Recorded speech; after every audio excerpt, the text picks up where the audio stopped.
Now it's 5 o'clock.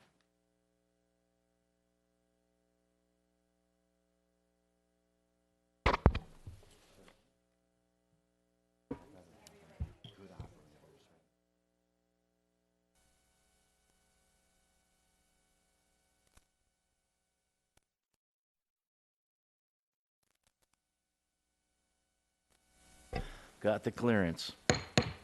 I'd like to call the meeting to order for the January 9th, 2018 study session. Madam Clerk, roll call, please. The record will reflect that all members of, that Councilmember Muldoon will be arriving shortly. Okay, thank you for that. Are there any questions on the consent calendar? Mr. Avery? Mr. Peotter, sorry. You probably never heard that before. You have none? None. Okay, Mr. Herdman? I have none. Muldoon's not here. Mayor Pro Tem? None. And I have none. All right, we're going to our first item, which is the Balboa Peninsula Trolley Program Review.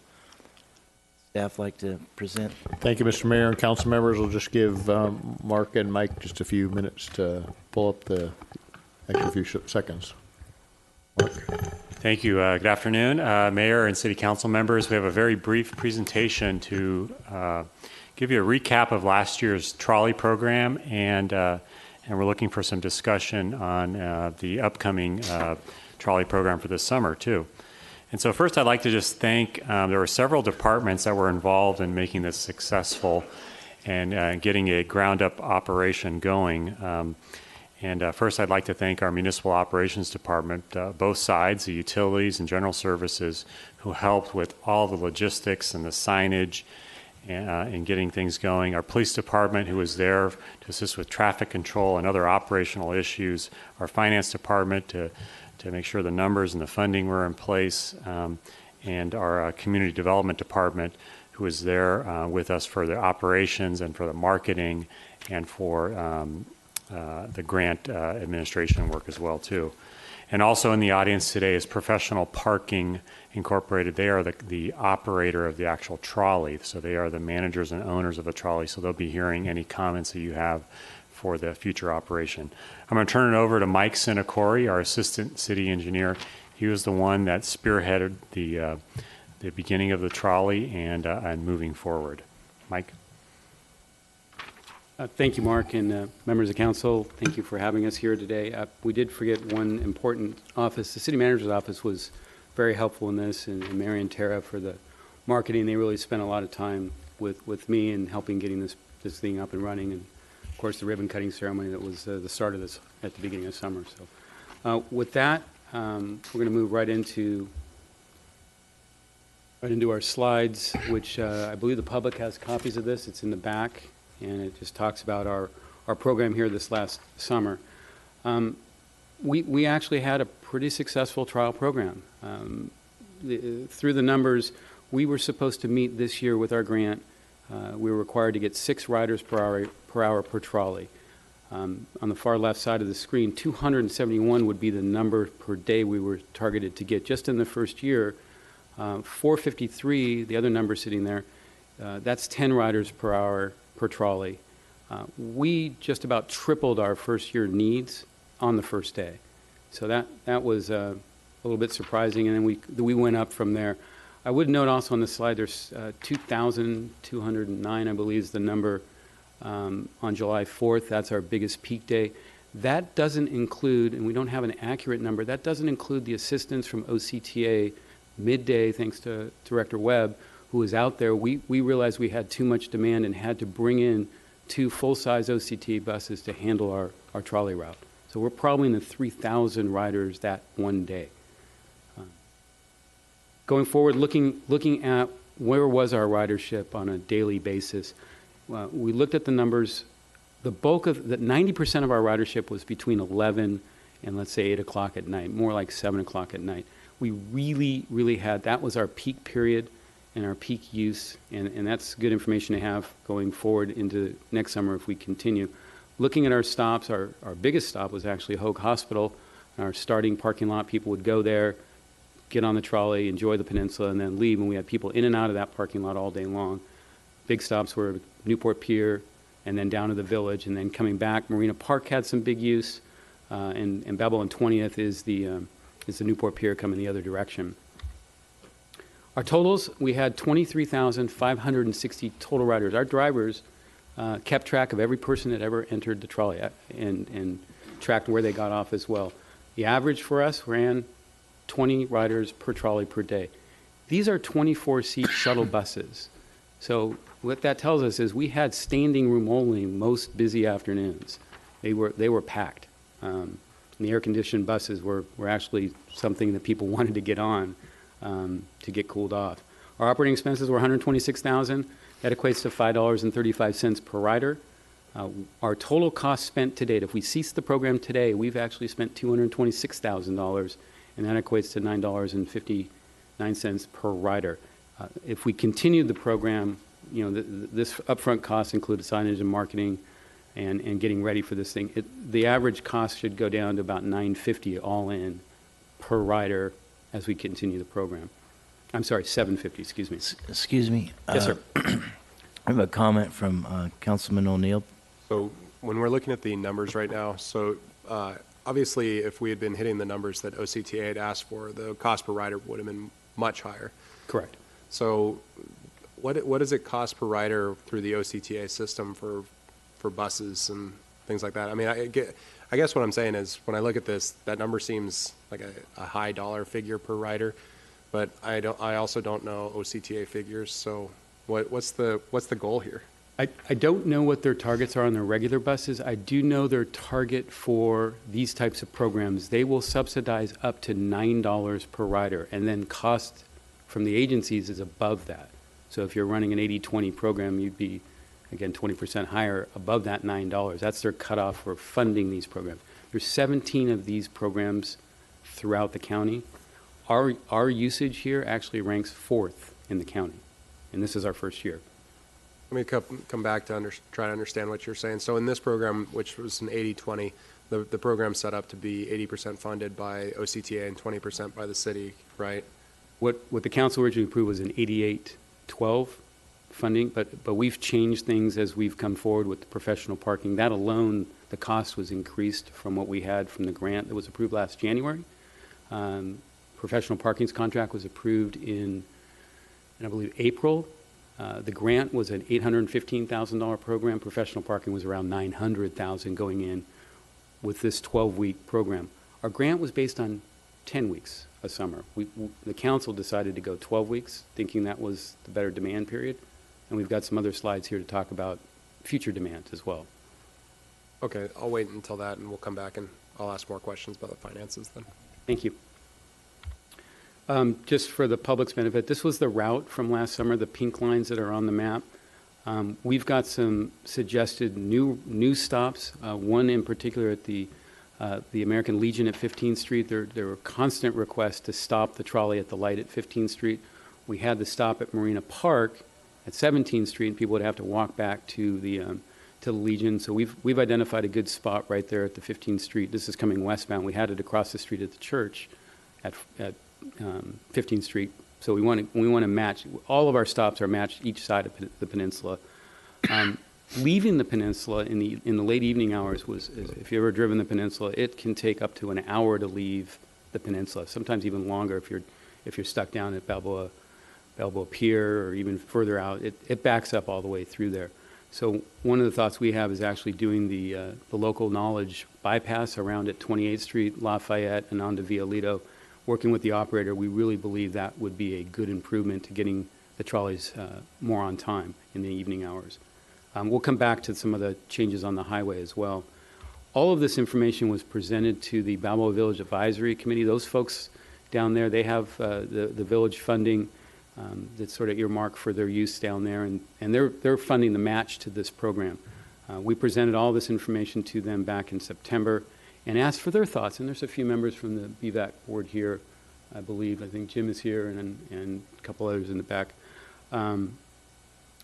Batting around the hours, since we didn't have a lot of use early in the morning, we actually landed on with the board 9 o'clock as a start date. That was their recommendation. They suggested also expanding the hours, going all the way back to Memorial Day. That would add 5 days to the program. It's a 26-day program now. This would push it to the 33, if I did my math right. Actually, I didn't do my math right. Anyway, they also talked about expanding to include Fridays and to spruce up the marking a little bit to show destinations. Our recommendation, after taking the BVAC input, we actually sat down with the operator, talked about what's best. We certainly want to recommend 9:30 to 9:30 as the hours. The morning use is just not there. It's not worth the cost to run the trolleys and have them just run empty. The westbound change at 28th Street to do the bypass around and satisfy the Lido Island residents that requested the trolley to be closer to their island. Also, Lido Marina Village wanted to get the trolley routed through their business area. We're going to sit down with the drivers, educate them more about what Newport is. Some of the drivers didn't even know anything about Newport, so we got to get them a little more educated. Update our maps. Staff is not recommending doing Fridays right now. We think we need another year trial to see how we're going to run if we did move forward. And in reminding the council, we talked about open air trolleys. The open air trolleys is not recommended for next summer. We're thinking again sticking with the shuttles to see how the program goes. We don't want to have the expense of the trolleys at this point, the open air trolleys. Looking at our cost, and I'll just go quickly across this, people can look at the slide. Originally planned to spend $192,000 this first year with added costs for signage and marketing and for example, our Hogue partners who allowed us to get in there and use their lot. That lot use cost us about $9,000 this past year. They have to charge for parking. If they didn't, it would be setting a precedent for their other uses in that lot. Lots of people want to use their lots. So total cost ended up going to $226,000 in the first year. Those are our real numbers. Moving forward with our recommended changes, our costs will go down. We'll go down to under $150,000 if we stuck with the 12-week program. And if council so chooses to expand to Memorial Day, it'd be about $165,000 moving forward to next year. With this, Mayor, I'm going to ask, we could talk about some of the things we need direction from to go forward next year, but this might be a good time to take your input and get your thoughts on the trolley operation and maybe take some questions from the public. But we can go through these target points if you want to talk about those now. It's up to you. Sure. If you're asking me personally, I want the trolley. And I'd like them electric, and I'd like about 10 of them. But that's not how the process works here. So I will ask the dais here if they have any comments, questions. I have a couple questions, just on the finance side. So, O'Neill? thank you. Could we go back a slide? So I just want to make sure I'm understanding when I'm looking at so first off, funding sources. Maybe I don't recall how the grant was structured off the top of my head. So when you say that we had approved an 88-12 versus an 80-20, how does the OCTA grant work in terms of how much we take on versus how much OCTA takes on? And what changes the variables? Sure. So the grant was originally structured for the city to purchase buses, and that's how the grant was originally submitted. And so we thought it was more cost effective to do this kind of lease option where we hire an operator to do that, and therefore we wouldn't have the ownership burdens there. The grant was set up on a picture of 10 weeks, 10 operating weeks, and it had a reimbursement percentage on a total grant amount of $815,000 reimbursed at 88%. Now, anything above $815,000 is fully funded there then by the city. In this case, we had selected some BVAC funding to pay for those deltas. Now, our startup costs were more expensive in terms of the signage and the marketing, all the surveys that were done and things like that too. And there are costs that were not foreseen in the original grant proposal. So for example, the signage, right? The signs that we purchased them one time, but they had to be installed and they had to be taken down. And then this next year, we'll do the same thing. We'll install them again and we'll take them down. So there's some of those costs. We have to print updated brochures and things like that. So those are all those costs that are going to be above and beyond the grant. If we choose to go from 12 weeks like we did last year instead of 10 weeks or 15 weeks, those are all above the actual grant amount, and those are all on, on city funds, and that could be funded by, a couple different options there. Okay. And then, so when sorry, the 800 and how much? $815,000. Okay. So, and that's $815,000 over 6 years? That's correct. Okay. 7 years, excuse me, 7 years. Okay, so 6 more years, seven total years. And if we were to, I don't have a calculator in front of me, but if we were to average it out at about so is the 92,240 an average figure for the next 6 years? Basically take 815 minus 140,000 and divide by 6? Correct, yeah. Got it. So that's how we got to that number. And then it might be worth reminding folks out in public what BVAC funding is. Sure. So that is some set-aside money that is collected from parking revenue in the Balboa Village. And so years ago, the parking revenue that was collected there was basically set aside in a separate account, and then that money's been used to fund projects that are mainly driven by the Balboa Village Advisory Committee. That's a good point to spell that out, but the Balboa Village Advisory Committee too, and I think Councilmember Dixon is currently sitting on the committee too. It's an active committee where they discuss improvements out there, and they were a huge proponent of this shuttle and trolley program. So maybe it's also worth mentioning that the BVAC funding is considered a restricted fund. This isn't coming out of the general fund, correct? That's correct, yes. It's Okay.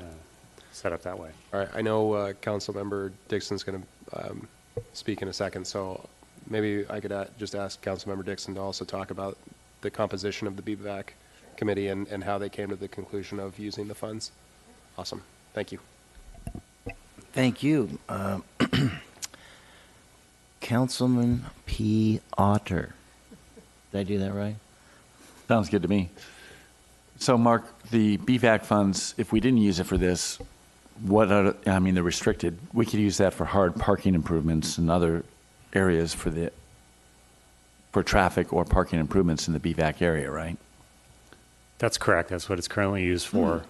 And I believe there was a program out there too, like last year we had a program to do some private facade, grant work that was with the businesses out there. So it's a couple different things, but anything related to the Balboa Village in terms of improvements. And money being fungible, if we sit there and want to do improvements down there and we're paying for it with BVAC funds, but we run out of BVAC funds, we're making up for it with general funds. So it's not quite, this money can't be used for anything but this. In other words, we can use the BVAC money for other traffic or parking improvements. But that's not the same for OCTA, right? This OCTA grant money, if we didn't use this, would go to one of these other 12 programs or whatever throughout the county. It's not like we can get this money from OCTA and build a parking structure with it or other parking improvements. It has to go towards mass transit, correct? Yeah, in terms of the BVAC question, let me just back up on that too. So that's its own separate area where they basically manage the revenue that's coming in from parking to then basically reinvest that money into that area. So if you wanted to do something different, I suppose, that could be done. But that's the idea there is, collect that revenue and then reinvest that revenue into that area. In terms of OCTA and the program too, they have a specific program that's set aside for this. It was formerly called Go Local, but now it's for these circulators, and it can only be used for that. It's a carve out within actual Measure M2, and it can only be used for this type of transportation connectivity. It can't be used for street work or signal timing or anything like that. That's a totally different program. So any money we don't use in this, or if we choose not to move forward, it'll just go back to the pot, and other cities will then apply for it and use it for their circulators, their trolleys, their little transit connectors. And then the normal OCTA bus service, they discontinued several of their lines, but what service is currently out there on the peninsula? They have their Route 47 that runs up Placentia and into Santa Ana that comes down Superior, Balboa Boulevard, and they continue running. Interesting, we just had a meeting with them this week, and years past we had closed Balboa Boulevard on 4th of July, and they've continued stopping their operation coming onto the peninsula. So talking with them this week, they need to run that Route 47. There's a lot of people coming down that 47 to Balboa Pier and Newport Pier, and they're going to continue running that route. Does it go all the way down to Balboa Pier, or does it Yes, stop sir. at Newport Pier? I think some of the routes stop at Newport Pier, but the 47, I think, goes all the way down to Balboa.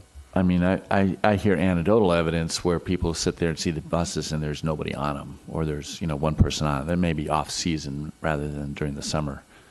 Certainly this trolley makes a whole lot more sense than their normal bus service. All right, thank you, Mr. Mayor. Councilwoman Dixon, please. Thank you, Mayor, and thank you, staff, and thank you, Public Works and City Manager, and all that you've come together to put this program together. As I think I remember saying publicly a year or so ago, when we started talking about this, the Peninsula Trolley is an idea that was a long time in coming. There are previous master plans for Balboa Village and the Peninsula dating back to the 90s that said we need to move people more easily on heavy traffic days on the peninsula. So I'm delighted that we were able to do, thanks to OCTA and the visitor revenues, visitor-sourced revenues that come into the parking district, have contributed to allowing us to move forward. And so a special shout out to the Balboa Village Merchants Association. I know there's some representatives here, to the Newport Chamber of Commerce, and also to BVAC, which was a Citizens Advisory Committee that was formed, Dave, help me here, like 2011 or 12? And my understanding is on the dedication of and correct me if I'm wrong, but basically on the parking revenues from Balboa Village. Balboa Village has always been a community, the oldest part of the city, and it's always been a community in a constant state of growth or decline. And we're experiencing, thanks to the citizen groups that have been actively working to reinvest and take advantage of the visitors that come down to our peninsula, come down to Balboa Village, and take those parking meter revenues and reinvest in the community. And it's designed to encourage people to come to Balboa Village because it's an exciting place to be all year round, and because people spend money and there are sales tax benefits from that. So it's not necessarily just going for no economic reason. It's to drive economic activity throughout the peninsula. And I know many of you heard me speak last year on personally riding the trolley. Not only are the visitors coming to Newport Beach, but residents who typically cannot move from their homes on a busy summer weekend, they can't lose their parking space, will hop on the trolley and go up and down, and also go down to Balboa Village and take the ferry and go over to Balboa Island. So creating the OCTA's wisdom, I suppose, was to create this cross community functional transportation system that maybe someday we'll get to electric trolleys. I think that's a great idea.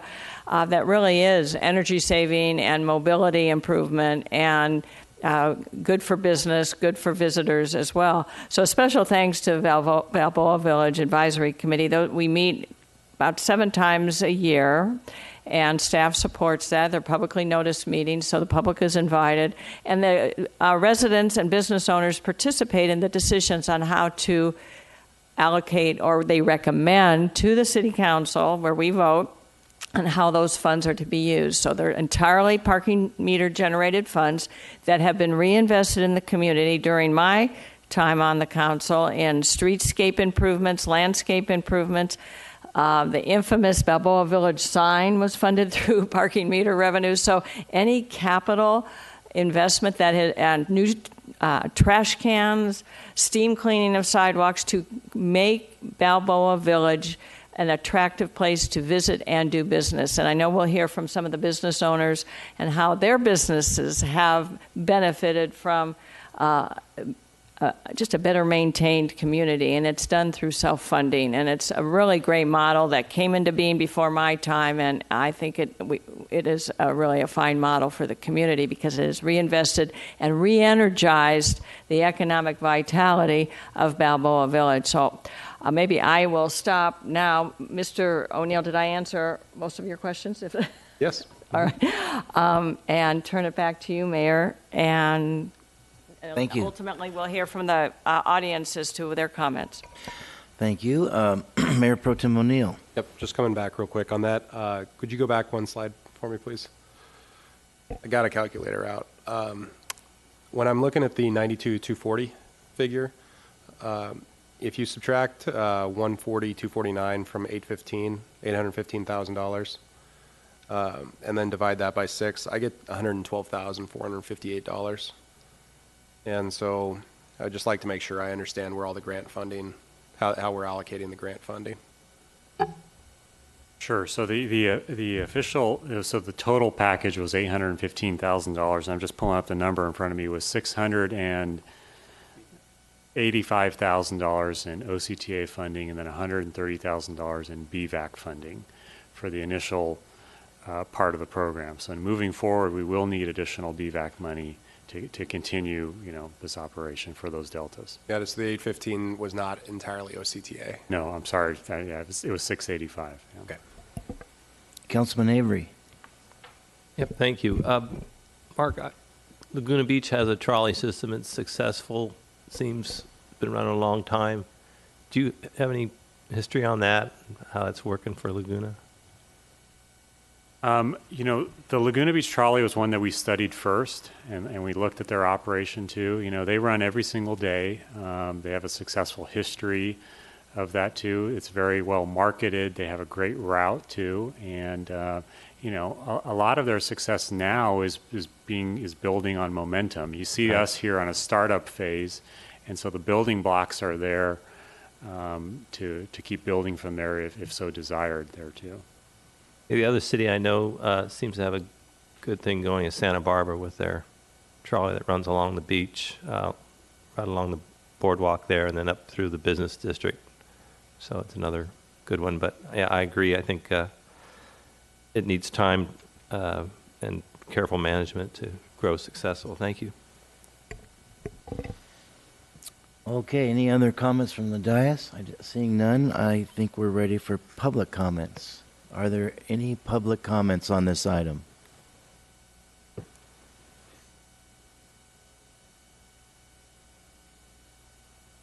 State your name and... My name is Craig Badley, Mr. Mayor, council members.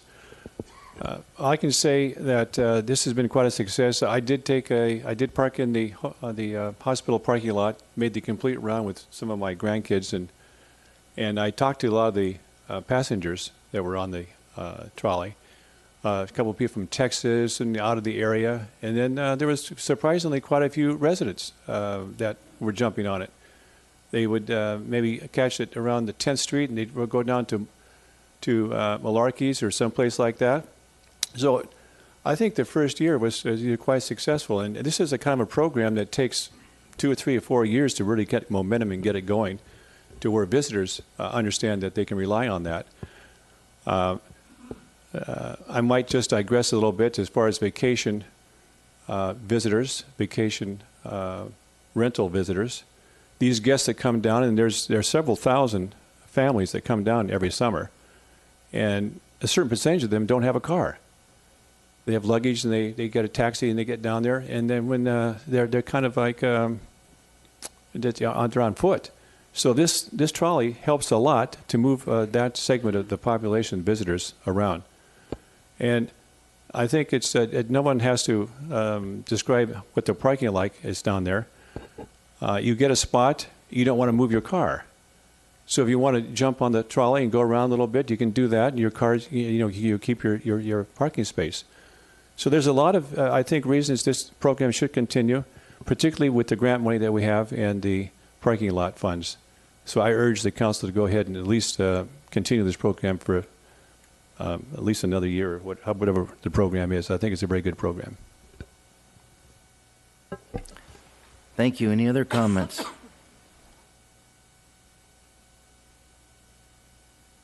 Jim Stratton. I'm a resident on Balboa Peninsula. Been there since 2003. When we first came down, I had memories of the fun zone and how great it was back in the 50s and 60s.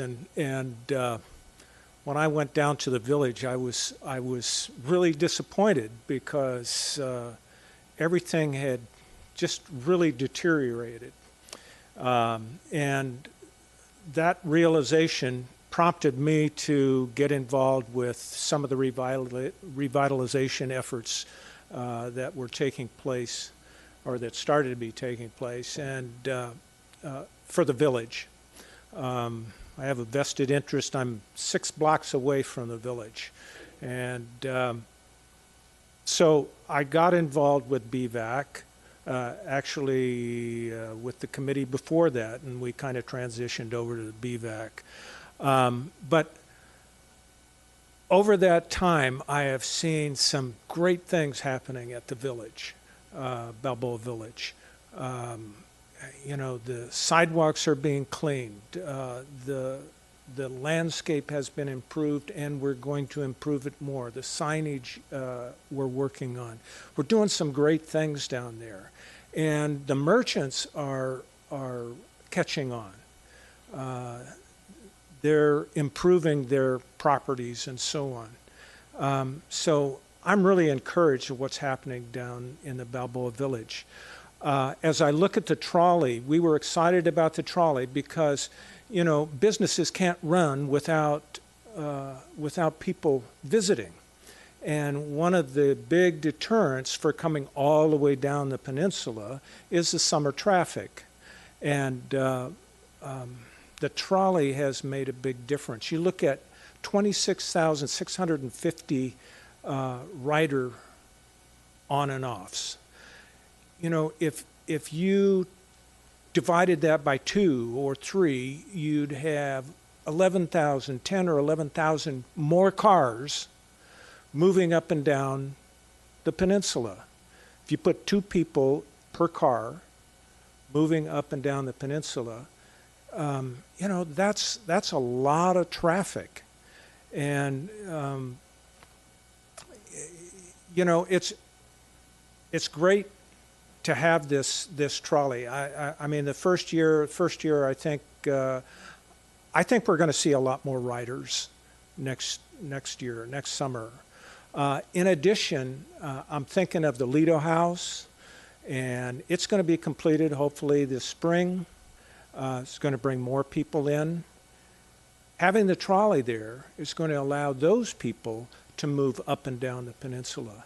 My wife and I actually did a little shopping one summer. We had to get out there. Anyway, I think it's a great deal. Thanks. Thank you. Next speaker, please. Good evening, Mayor Duffield and Council. I'm Steve Rosansky, President and CEO of the Newport Beach Chamber of Commerce. I'm quite pleased to see the presentation today. As you all know, I was a councilman here for 9 years, and we looked at doing the trolley a couple times. And when I heard about this, I was quite skeptical and didn't think it was going to be successful. And it seems like it's, you know, exceeded beyond your wildest expectations. So, and I could just add that anecdotally, I've talked to a number of business people, a number of residents. They all seem to enjoy having the trolley. It seems to be a success. I mean, clearly, it would be great if we could get the cost per rider down, and maybe as we see more people riding the trolley, obviously that'll average out to a lower cost. But certainly, as the previous speaker mentioned, it does seem to relieve some traffic on the peninsula, which has always been a problem down there. And I would certainly encourage continuation of the program for at least another year or two to see if we can boost the ridership and maybe expand the service a little bit and finally figure out the solution to that problem, because I think you're onto something. So thank you for your efforts, and keep at it. Thank you.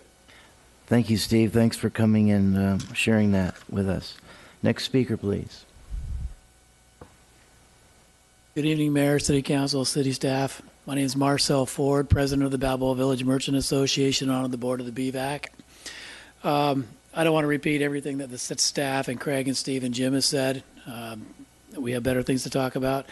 But being down in the village, I had my office down there for about 8 years. Parking, as you know, is an issue. The Catalina Flyer takes about a third of our parking with visitors that don't even spend $1 in the village. They jump and spend their money in Catalina, come back, jump in their car, and go home. So we're restricted by our success in the village by the number of visitors we have. If the parking lot's full, no one's able to park, they turn around, they go back up to Newport Pier, they go somewhere else to Huntington Beach or wherever they go. But the trolley allows potentially thousands of people to come to the village and spend their money, enjoy the restaurants, as well as locals and visitors alike. So I request that you guys keep it up. Let's do another year. We'll learn a lot from it, and hopefully in the next 5 years we'll expand it citywide and just keep growing the concept, because Mammoth, Inglewood, Dana Point, Laguna Beach, Huntington Beach, they all have great trolley systems. We're at Newport Beach. We should be able to kick their butts. So thank you very much, everybody. Thank you. Next speaker. Yes, good evening, Mayor Duffy and council members. My name is George Schroeder, and I've lived on the resident for 30 years now. Pretty much, I don't go out of town about 5 days a year, so I'm down here pretty much all the time. And I just want to say, I was here when Councilman and Mayor Rosansky was on council, and when we looked at other alternatives. I think at one time we had a red bus with surfboards on it. I don't know who paid for it, but we were excited about the program, but the ridership just wasn't there, and it lost money. So after the test period, it shut down. Okay, the bus is still around. I don't know who runs it now. So last year when this project came up, I was skeptical, just like Rosansky, but when I looked at it, and 88% of it was going to be paid by Measure M, funds that every resident in Newport Beach pays 0.5% sales tax. If we didn't take the funds, it would go to some of the other municipalities. So I figure, let's take it, and either it'll prove itself out or it won't.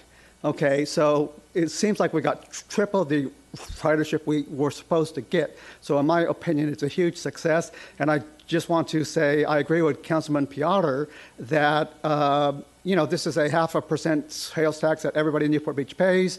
If we don't take it, it goes back into the pool. Other cities in the county can take the funds we pay, give it to their residents, and have their own little mass transit routes there. So I think it would be ridiculous for us not to take that. And I also appreciate Councilman O'Neill's questions about the other funding, the other 20 or 12%, whatever it is. The fact that it would come from the BPAC parking funds, and that the residents and the BPAC committee are supposed to have input on what they want to do with those funds. I do attend the BPAC meetings quite often, and it seems like their biggest concern is they want to generate more visitors and more business downtown. Okay, so just the fact that the members on BPAC support using the funds collected in their area for this purpose to generate more visitors to come down and support the business downtown. So for that reason, I hope all 7 of you will support it this year, because we had a test run last year. We didn't know what would happen. We know what happened. Thank you very much. Thank you, George. Next speaker. Good evening. Good evening. I'm W.R. Dildine. I've been a property owner in Newport Beach down on Balboa Boulevard since 1965. I've had a home there, a duplex, lived upstairs. Originally, I rented out the the front portion and bachelor in the master bedroom. But I've seen this area grow. Today I heard some very positive comments and recognized one. The old Myth Rush Cafe down there, or Myth Rush department store. They've set up a very elaborate scaffold outside the building. It's the first time I've seen a real contractor appear to start something. I know a couple other projects. The old bike shop's ready to come up with a restaurant, I was told today. Some of the other things, I'll be happy to talk to you, Diane. Private phone call, excuse me. The trolley in Laguna has had its problems, according to the newspaper. I haven't been back there. Our family had a home down there in the 50s. I spent a lot of time up here getting in trouble and whatnot as the days went, those days.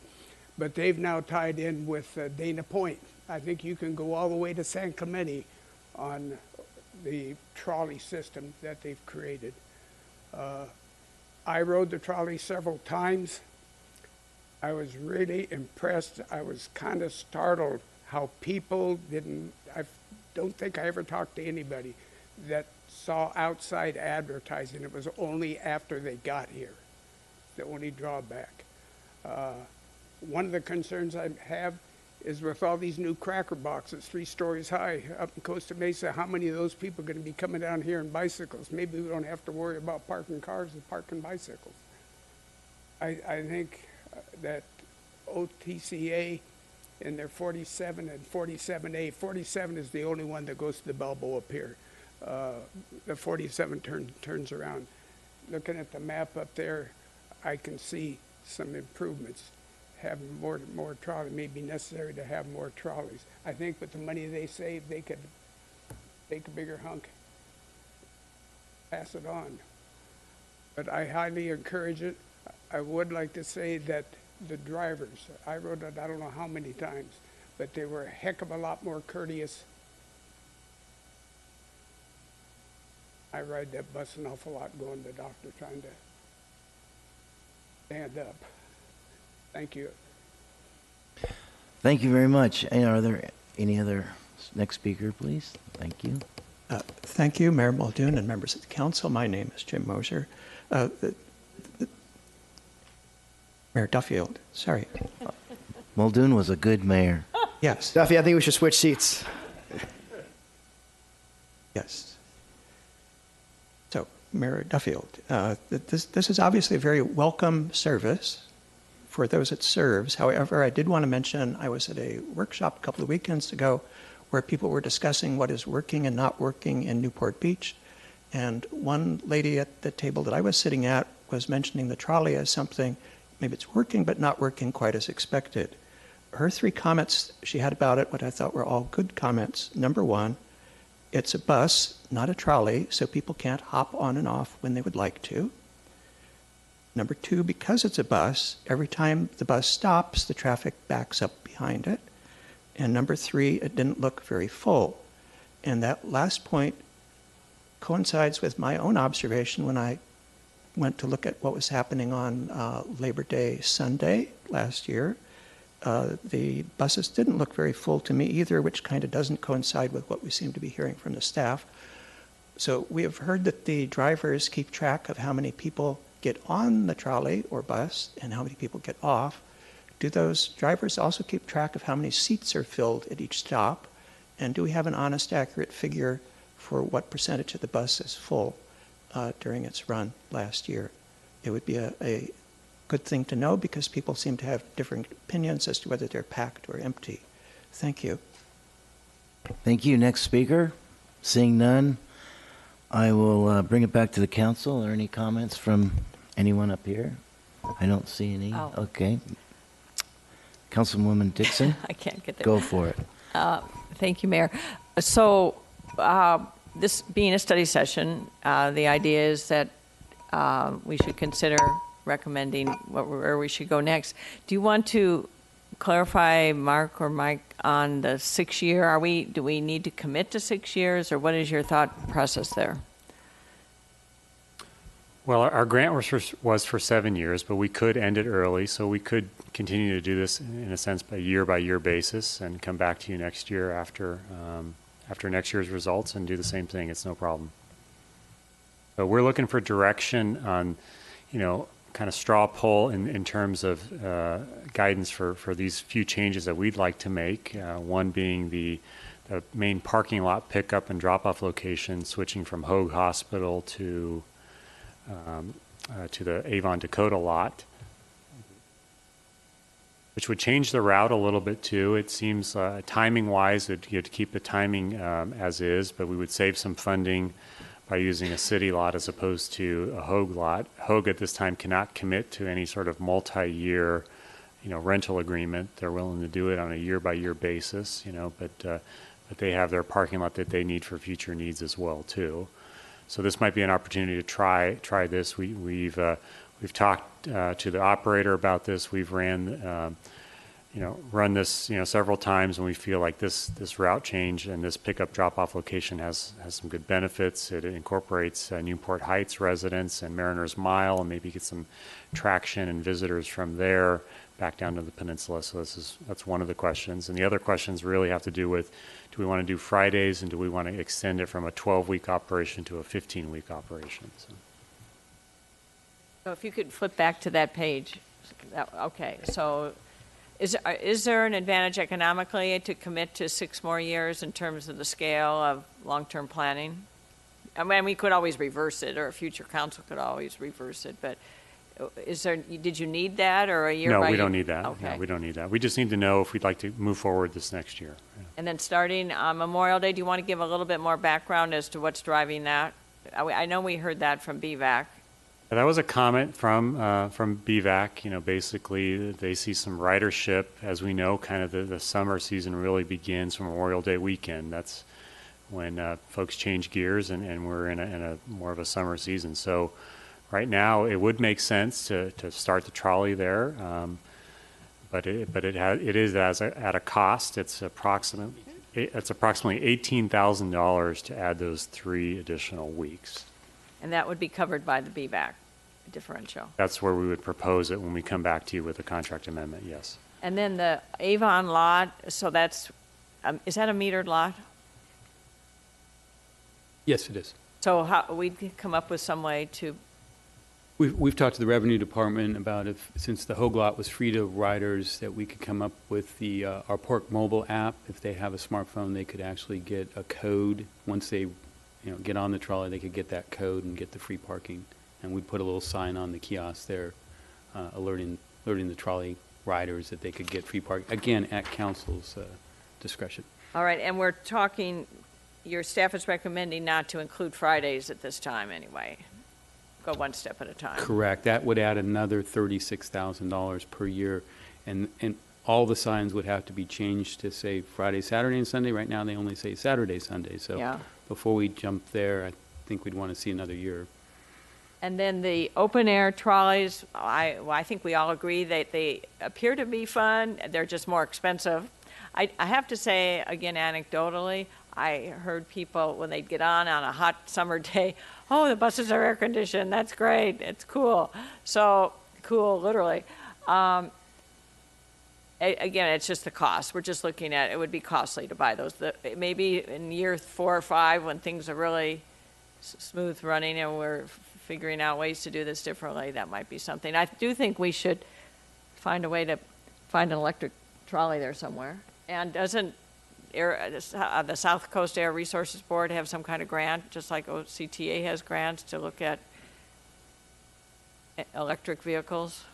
I mean, they may, but it includes purchasing, these assets and those different levels of commitment. So and that's why, we really like this operational lease part of it too, because we use it for such a short while. Yeah. All right, well, I'm supportive, obviously, to move it back, but I'll turn it back to you, Mr. Mayor. Thank you. Are there any other comments up here? I don't see any. I'd like to chime in for a quick second. I would like to give all the credit to Councilwoman Dixon for doing this. I really do believe that her drive and initiative to get this off the ground has been amazing. So with all the negative stares and all that stuff, she persevered. And my one comment or two that would, other than that, is that the residents down there would love to use the village more. They really would, but they can't park. And now with the concept of being able to go there, you don't have to park. There are a lot of people who live there, and a lot of people who would love to eat and buy things and do things at the village. And I just really have heard from a lot of folks that live down there, they just don't use the village because they can't park. And this is a wonderful, wonderful way to get them to use it more. And then I would also express that I believe an open trolley that was electric. Okay, that's me. Sorry. Expenses less and such. The open trolley would afford more of a just get on and go kind of a feel versus climbing into a bus. So I think that hopefully we can get an open one. They're more expensive, but they're cute and they're They form a character for the village. So those are my comments, and I am one. Does the staff have enough from us to move forward? I think unless we hear otherwise from you, we're going to go with the staff recommendation to bring back to you formally. So again, not Fridays, not open air yet, but change the parking, start on Memorial Day, and continue at least for one more year. Great. Any objections to that? So annual review would be included in your proposal? All righty. Moving on to public comments on agenda and non-agenda items. Please come forward. Seeing none, we'll go to our closed session. Mr. Harp?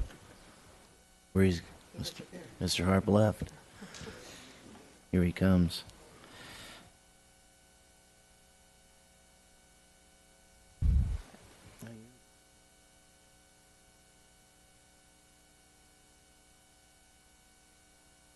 I apologize for that, Mayor.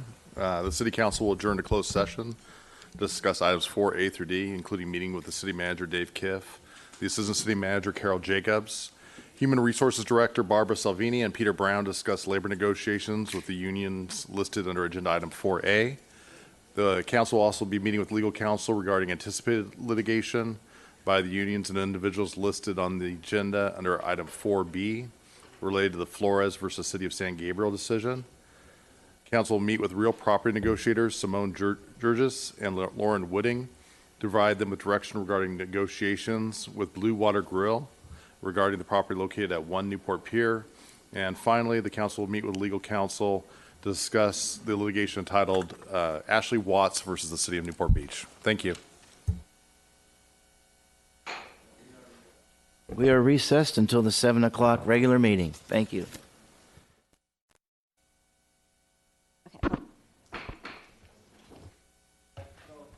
To call the meeting to order for the January 9th, 2018 regular meeting. Madam Clerk, roll call, please. The record will reflect that all members of council are present in the building, just not at their seats. Thank you. Mr. Harp, is there a closed session report? Thank you, Mayor Duffield. There's no closed session report this evening. Thank you. We will now have the invocation by Reverend Joy Price from the Christ Church of by the Sea, and the Pledge of Allegiance by Councilwoman Dixon. Good evening, friends. Let us pray. Oh God, we thank you for the beautiful city of Newport Beach and all of its citizens. We are so fortunate to find ourselves surrounded by the beauty of the ocean and the hillsides. Our days are filled with sunshine and our nights with sweet breezes. All these things you have created, and we exalt in your goodness. Oh God, we thank you too for the men and women who serve our community, from the first responders to those who sweep our streets and those who care for our parks. This place we call home can only be as good as those who serve it. Tonight we pray for our leaders.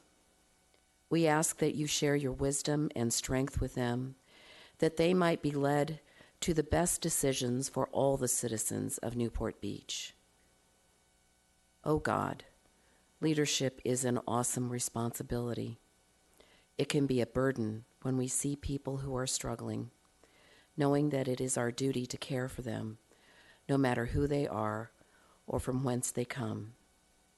So God, I ask that you would fill and sustain these leaders with your goodness and give them ears to hear the pain of those who struggle, eyes to see those in need, and the hearts to respond to all who hurt. Oh God, we thank you for this place that we call home and its people. We pray all these things in your holy name. Amen.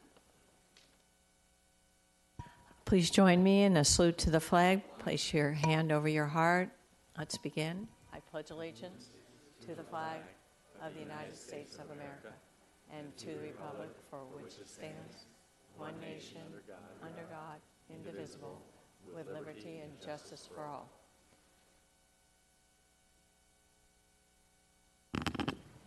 Madam Clerk. The city provides a yellow sign-in card to assist in the preparation of the minutes. The completion of the card is not required in order to address the city council. If the optional sign-in card has been completed, it should be placed in the box provided at the podium. The City Council of Newport Beach welcomes and encourages community participation. Public comments are generally limited to 3 minutes per person to allow everyone to speak. Written comments are encouraged as well. The City Council has discretion to extend or shorten the time limit on agenda or non-agenda items. As a courtesy, please turn cell phones off or set them in the silent mode. Thank you. All right. We now are going to hear from City Council announcements and new items council members would like to be introduced for future agendas. I see any? Brad? Excuse me. Councilman Avery? I have none. Councilman Peotter? None. Councilwoman Dixon? I have none. And Councilman Herdman. I always do. Yes, I do. Sorry, I'm losing it. I'm losing it. That's all right. This Friday, January 26th at 3 o'clock here in City Council chambers, we will be hosting our third airport forum. John Wade Airport issues will continue to be the focus of the forums. This Friday's forum will be co-hosted by the County of Orange, and the subject will be Noise 101, or how JWA Access and Noise Office does its work. Please join us if you can. There will be at least 2 more forums where county staff will present, and those will be on February 9th and March 9th. So mark your calendar. And the next meeting of the Aviation Committee is scheduled for February 12th, 4 p.m. in the community room right across the way. And I've been asked to let you know that the Harbor Patrol will begin ticketing SUP paddlers who do not have a life jacket. The life jacket needs to be a Coast Guard approved jacket. If the life jacket is the type that has to be inflated, it must be worn. Otherwise, it just must be on your paddleboard. And then I attended the monthly Chamber Government Affairs Committee meeting, as I always do. I want to commend Mayor Pro Tem Will O'Neill. He was the featured speaker that day, did an excellent presentation about our city. And I also want to thank Councilwoman Diane Dixon for her attendance also. Her regular attendance at those meetings is very much appreciated, and what she has to offer. Thank you. All right, Councilman Muldoon. I have nothing to announce. There's something I'd like to place on a future agenda. Many of you may not have been aware of the tsunami warning that occurred last night. It was triggered by an Alaskan quake of 7.9 magnitude. Luckily, the tsunami warning itself was a false alarm. However, most of us are aware the city of Newport Beach is not far from the San Andreas Fault and sits on the Newport-Inglewood fault line. Last week, I was at an IEC event when one of the speakers made a presentation for an earthquake early warning smart city technology currently being used by the Los Angeles County Fire Department. In partnership with USGS and Caltech, Early Warning Labs uses proprietary technology to notify cities and first responders when an earthquake of significant magnitude has occurred. That notification travels at the speed of light and can provide up to 60 seconds of earthquake notification before the effects are felt in a region. I believe it's our job to ensure that the first responders have the latest technology available to help them keep residents safe. This technology has been installed on fire stations to give firefighters the opportunity to leave the station before the building structure is potentially compromised or the fire engines are trapped. Stoplights can be synchronized near bridges to stop traffic in all directions to protect drivers from potentially damaged infrastructure, and alerts can be provided to 911 call centers.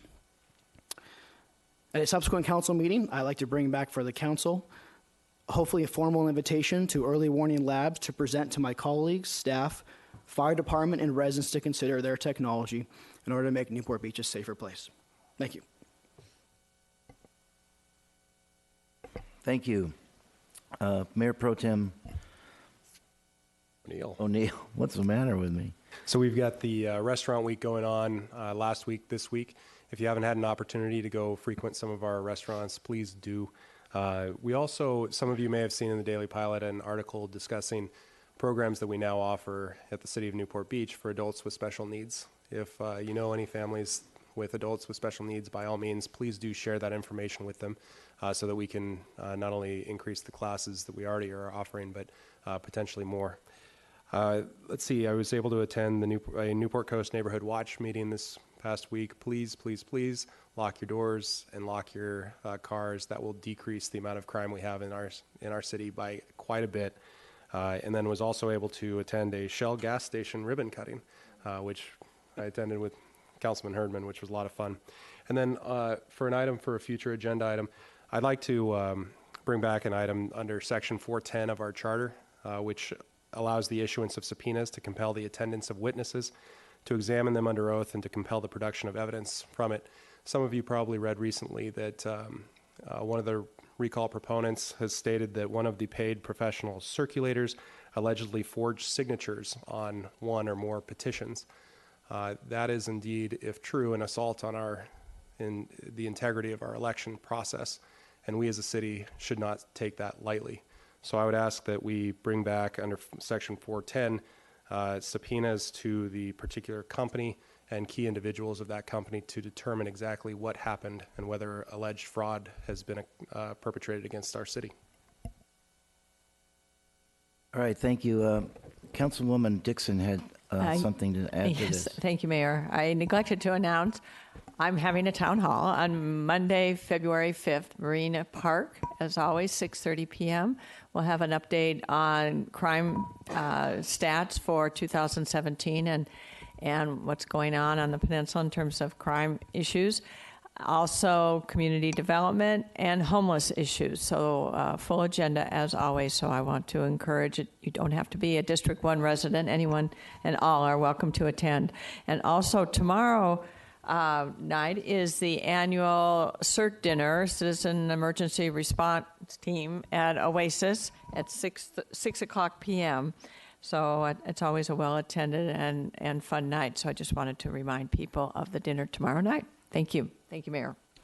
Thank you, and I have no announcements. Madam Clerk? Mr. Mayor, before you left that, I do think it would be important just to note that the council's annual planning session is Monday night at Marina Park at 5:30. All are welcome, and we'll have an agenda posted soon addressing things like the harbor and the general plan update, et cetera. So, again, please join us if you can, if you're a member of our citizenry. Thank you. Well, I've done it again. I do have an announcement. Today we had a great event for the city. It was about the electric vehicle charging stations that have been put around the city.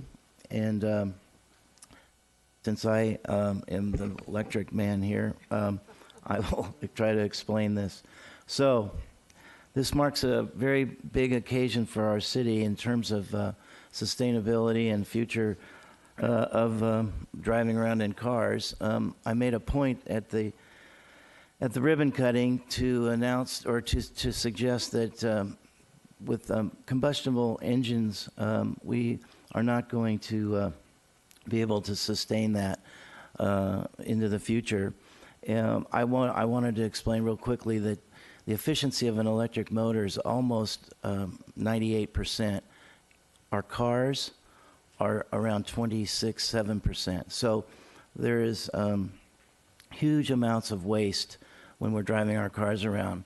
So a lot of people would say that the electric car is just a passing fancy, but at the end of the day, what you don't hear about is the fact that the gas engine is almost 75% waste.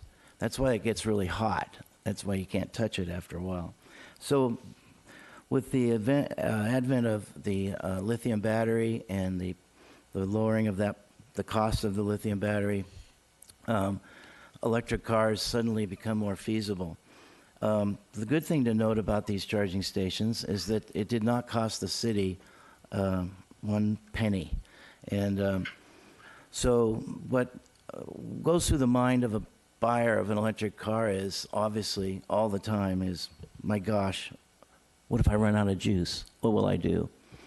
And that's a good thought. And so what these charging stations afford is to allow the consumer to have a feeling of, well, you know, if I get in trouble, I can always plug in somewhere.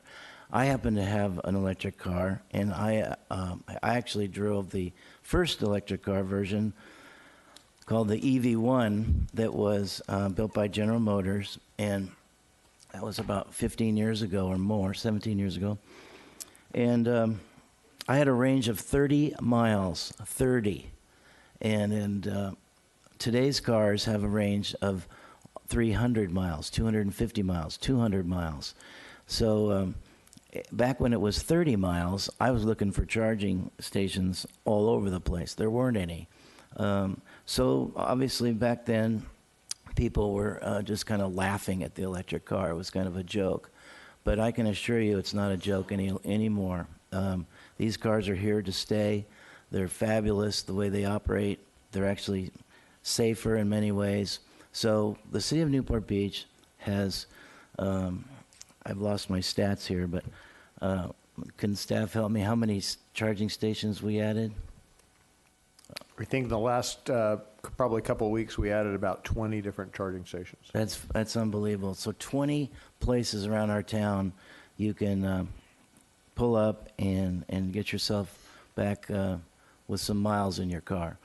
So having said that, I applaud the staff and everyone involved with getting these charging stations. Again, it didn't cost us, the city, any money, and hoping someday you all can eventually plug in. All right. Now, how about, Madam Clerk, would you have something to add? Now is the time for matters which council members have asked to be placed on a future agenda. All right. Council, any items to pull from the consent calendar? Uh-oh. It's 2 items for consideration to All bring. right. So Councilman Peotter has item number 5. I think we're still on future agenda. So matters which. You told me. Okay. All right. Peotter has a comment to make. All right. Councilman Peotter. And so there's 2 items that I'm requesting to agendize. One of them is construction projects, as we've got so many of them throughout the community. When you start getting multiple, especially in a neighborhood, you end up with parking issues and parking problems. And so what I'd like to do is have the council look at implementing a parking management plan that the construction projects that occur in the city would have to provide it. And I'm envisioning, I know when we get into it, I'm envisioning it would be a simple checklist that would be progressively harder. And then if other projects ended up being built on the same block, the inspectors would have the opportunity to upgrade their requirements even further. So I'm not looking to have them hire engineers to develop parking management plans, but just allow staff to be able to say, hey, look, you got 5. I walk around Corona del Mar a lot, and on Hazel right now between Coast Highway and Ocean, there's 5 scrape and rebuilds under construction right now, and they only park on one side of the street. So it's ridiculous that they, basically the construction workers are pushing the residents right out of the neighborhood. That's one thing, and then the other thing is on the airport, we had a noise monitor, and what we did is we hired a consultant, and he went around and checked noise readings at the various county sound meter or sound installations to take our own verification to see whether or not they are accurate. But the cost of these kinds of things have come down considerably, and I know that it wouldn't be an official noise reading station, but I would like to place or look into putting a permanent noise monitor in, say at Noise Monitor 7 by the dunes, that would give us instant feedback as far as airplanes. And technology's out there, I believe, where it can know either by transponder signal or from the data that we get from John Wayne exactly which airplane is making that noise, and therefore be able to use that in either applying political pressure to airlines or to to make sure that the county's noise meters are working properly. But I would look at that as being a permanent. So those are the two requests I have to bring back to a future agenda. All right, do we have 3 council members to bring back? Let's start with the zoning code issue in residential neighborhoods. Do we have 3 council people?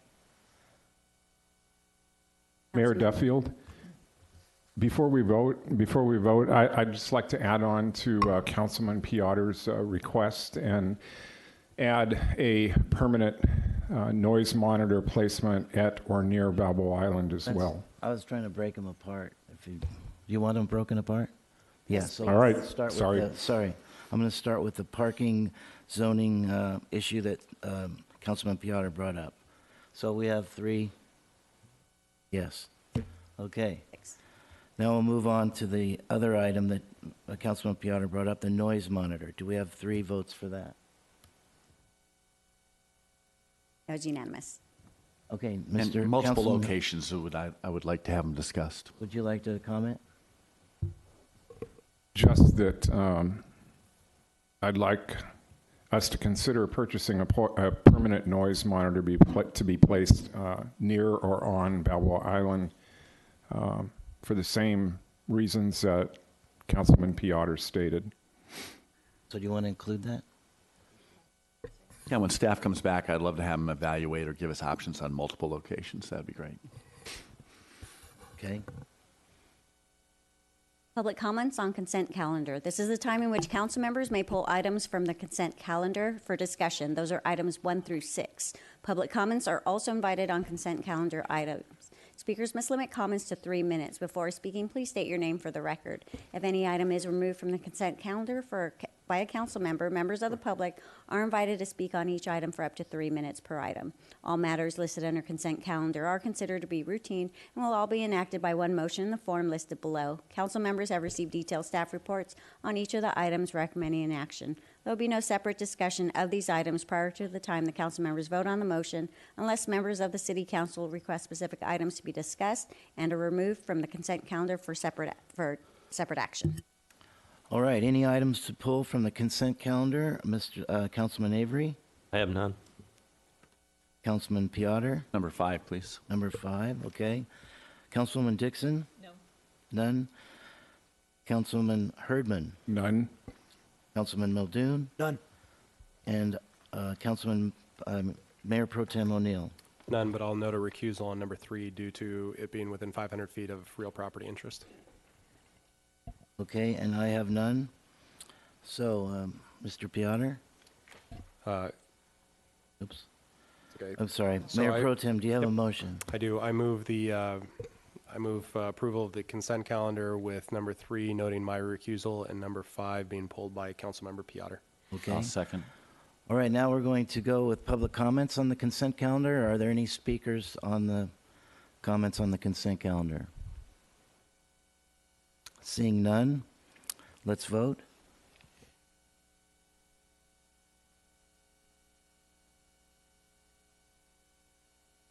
Motion carries unanimously, 7-0. Okay, Councilman Peotter, item number 5. Thank you, Mr. Mayor. I understand that both of the companies are here that were reviewed on this, and I would love to hear from both of those and if there's an update in the staff report. Mr. Peotter and council members, so we did have an updated staff report for you. I'm sorry, I mean the staff report you saw in your packet is the final report, although there's a word "not" missing, as 2 council members have pointed out to me. And generally that statement then becomes, most folks are not interested in this kind of work except Roberts and Ware, and we're thankful that they are. I want to make sure that was clear. If you do have any questions about the purchasing process, Anthony Wynn is here. He's our purchasing agent, and Mike Pisani's here, who oversees the Municipal Operations Department on the General Services side. So I wasn't going to do a new presentation, but if you have questions of Anthony or Mike, we're all here.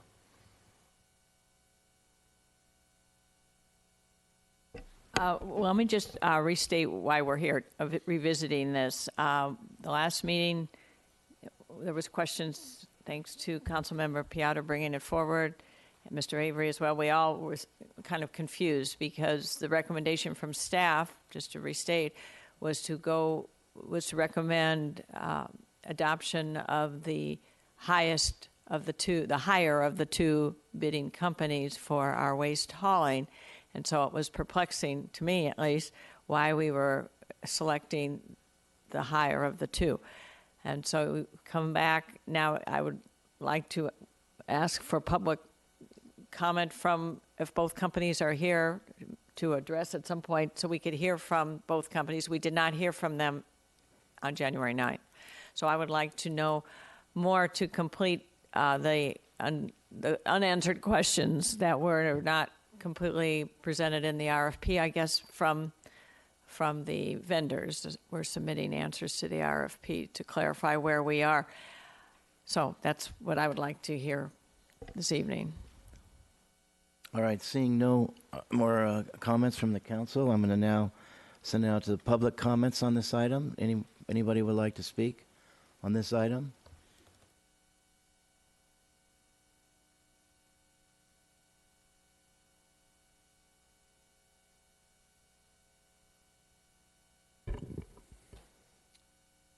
Hi, good evening, Council.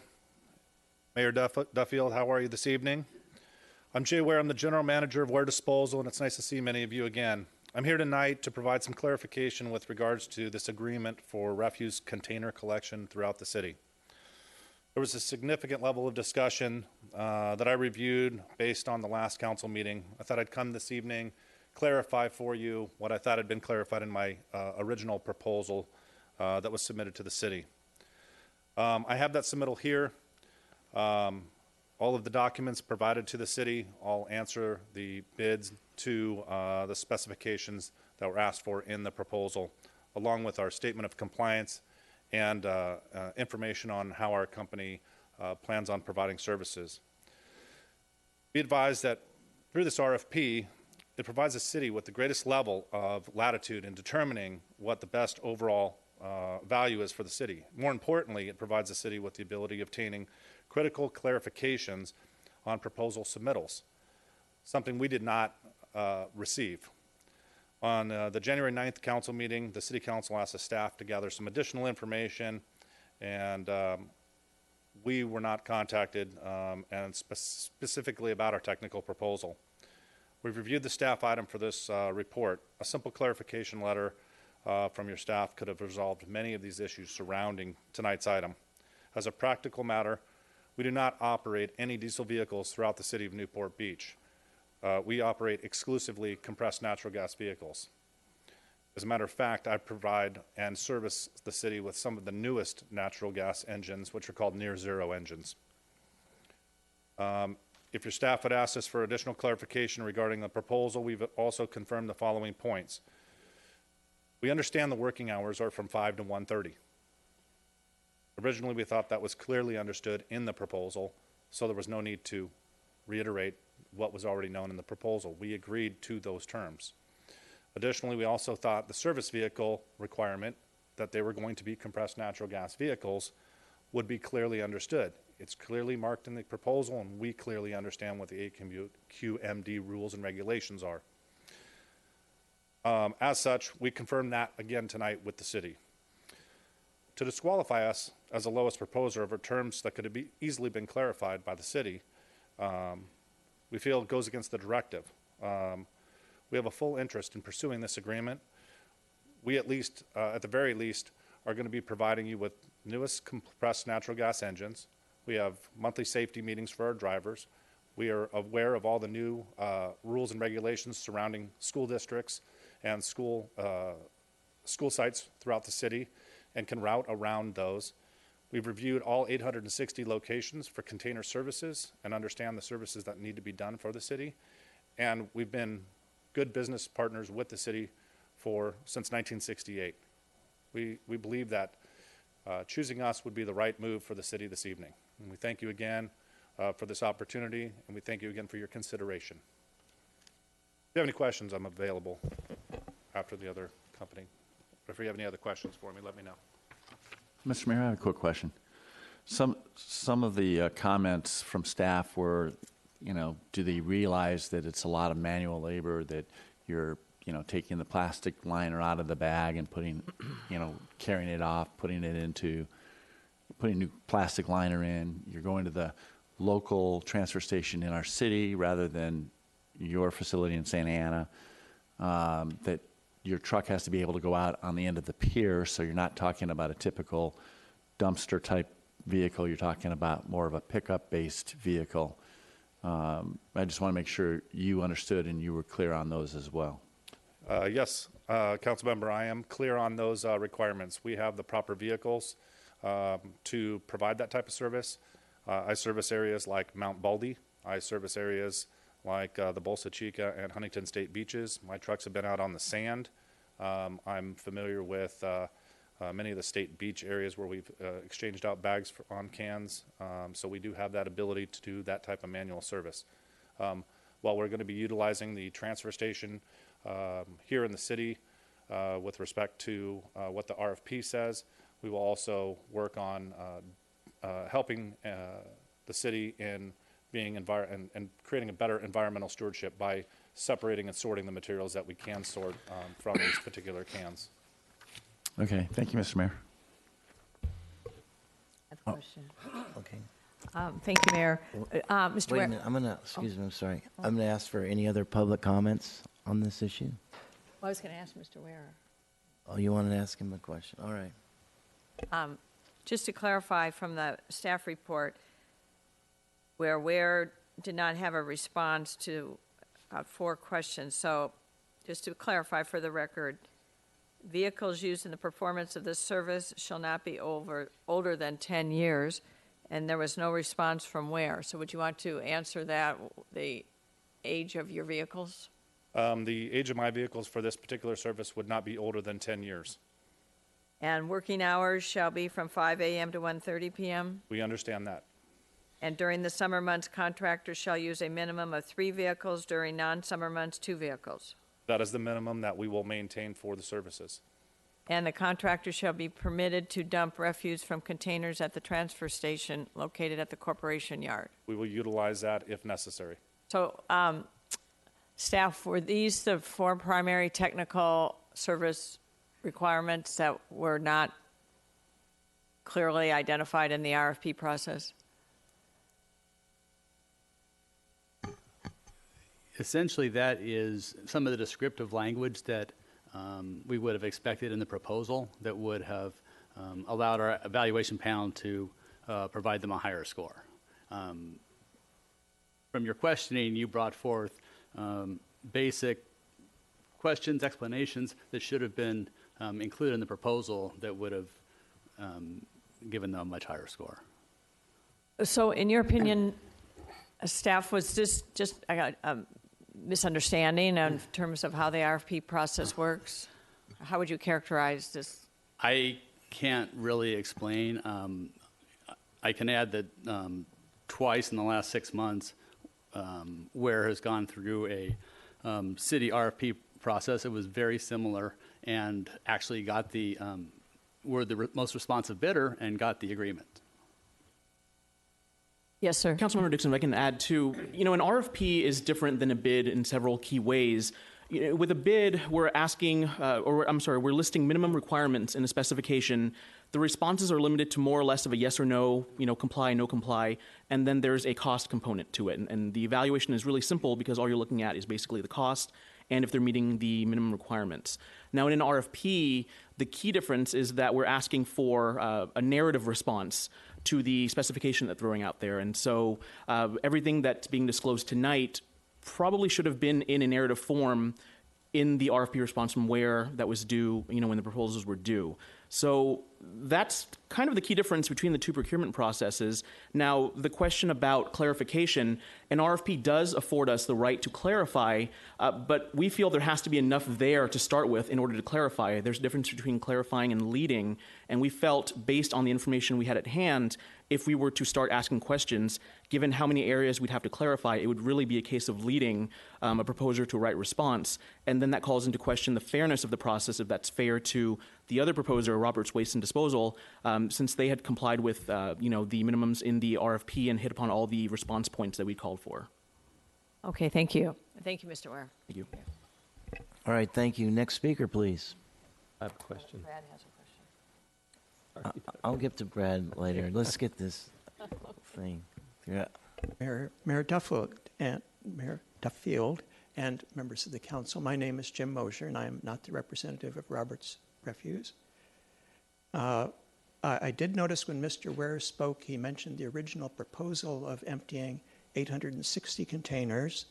And 2 weeks ago, we heard that staff now actually wants the contractor only to empty 630 because 230 of them are in city parks. And apparently either now or as part of this new contract, the city has asked the landscape gardener to empty those 230 containers. And I actually had a question about that I did not think to ask 2 weeks ago, which is usually a landscaper has a truck and they get these kind of canvas bags and stuff they throw in there. They're going to a green waste recycling place. Does this landscape company, Mariposa, really have the capability of emptying the trash cans as well and separating that out so it goes someplace else? That wasn't addressed in the staff report, and I'm wondering if they really have that capability. Thank you. Thank you. Next speaker, please.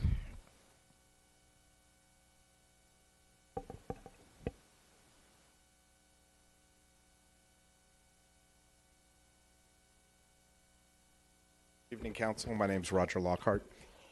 Without taking either side, just as a point of information, the difference between an RFP and when you're bidding, there's a presumption with both of those that the minimum requirements set forth in the RFP and or a bid, unless otherwise set, are met. So if there was a statement that none of the trucks should be older than 10 years old, in entering the contract or the proposal or the response to the RFP, there's a presumption that you are in compliance with all of the stated terms.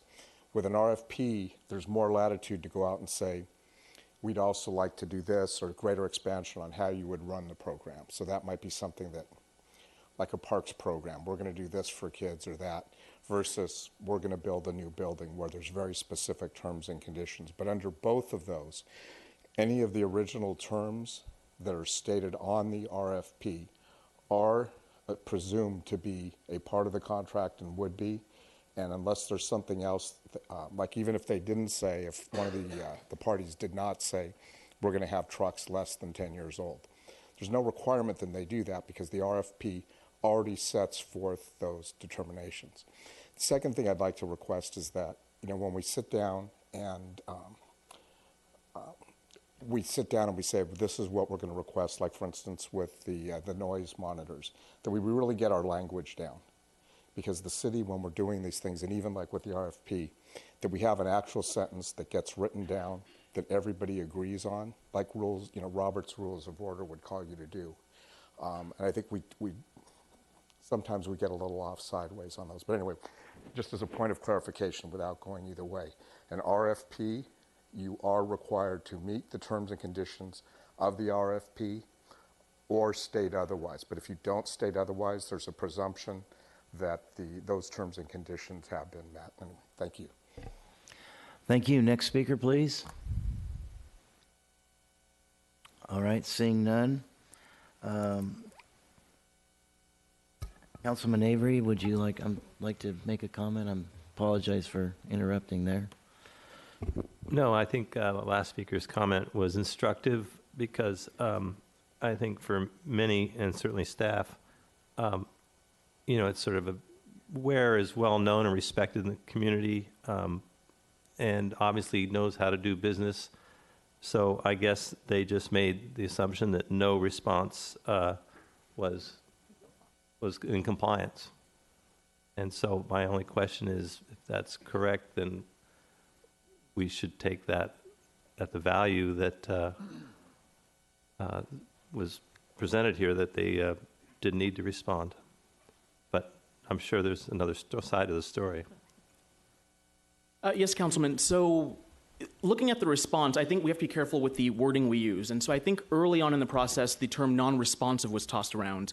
And I want to be very clear that the proposal from Ware was not non-responsive. In fact, it was responsive in that it met the minimum criteria of response. When you look at the RFP, we asked for, you can call it what you want, but there's 3 core areas. 1 is a statement of qualifications, 2 is a list of references, and 3 is a methodology or approach statement, how you intend to do the services that are listed in the RFP.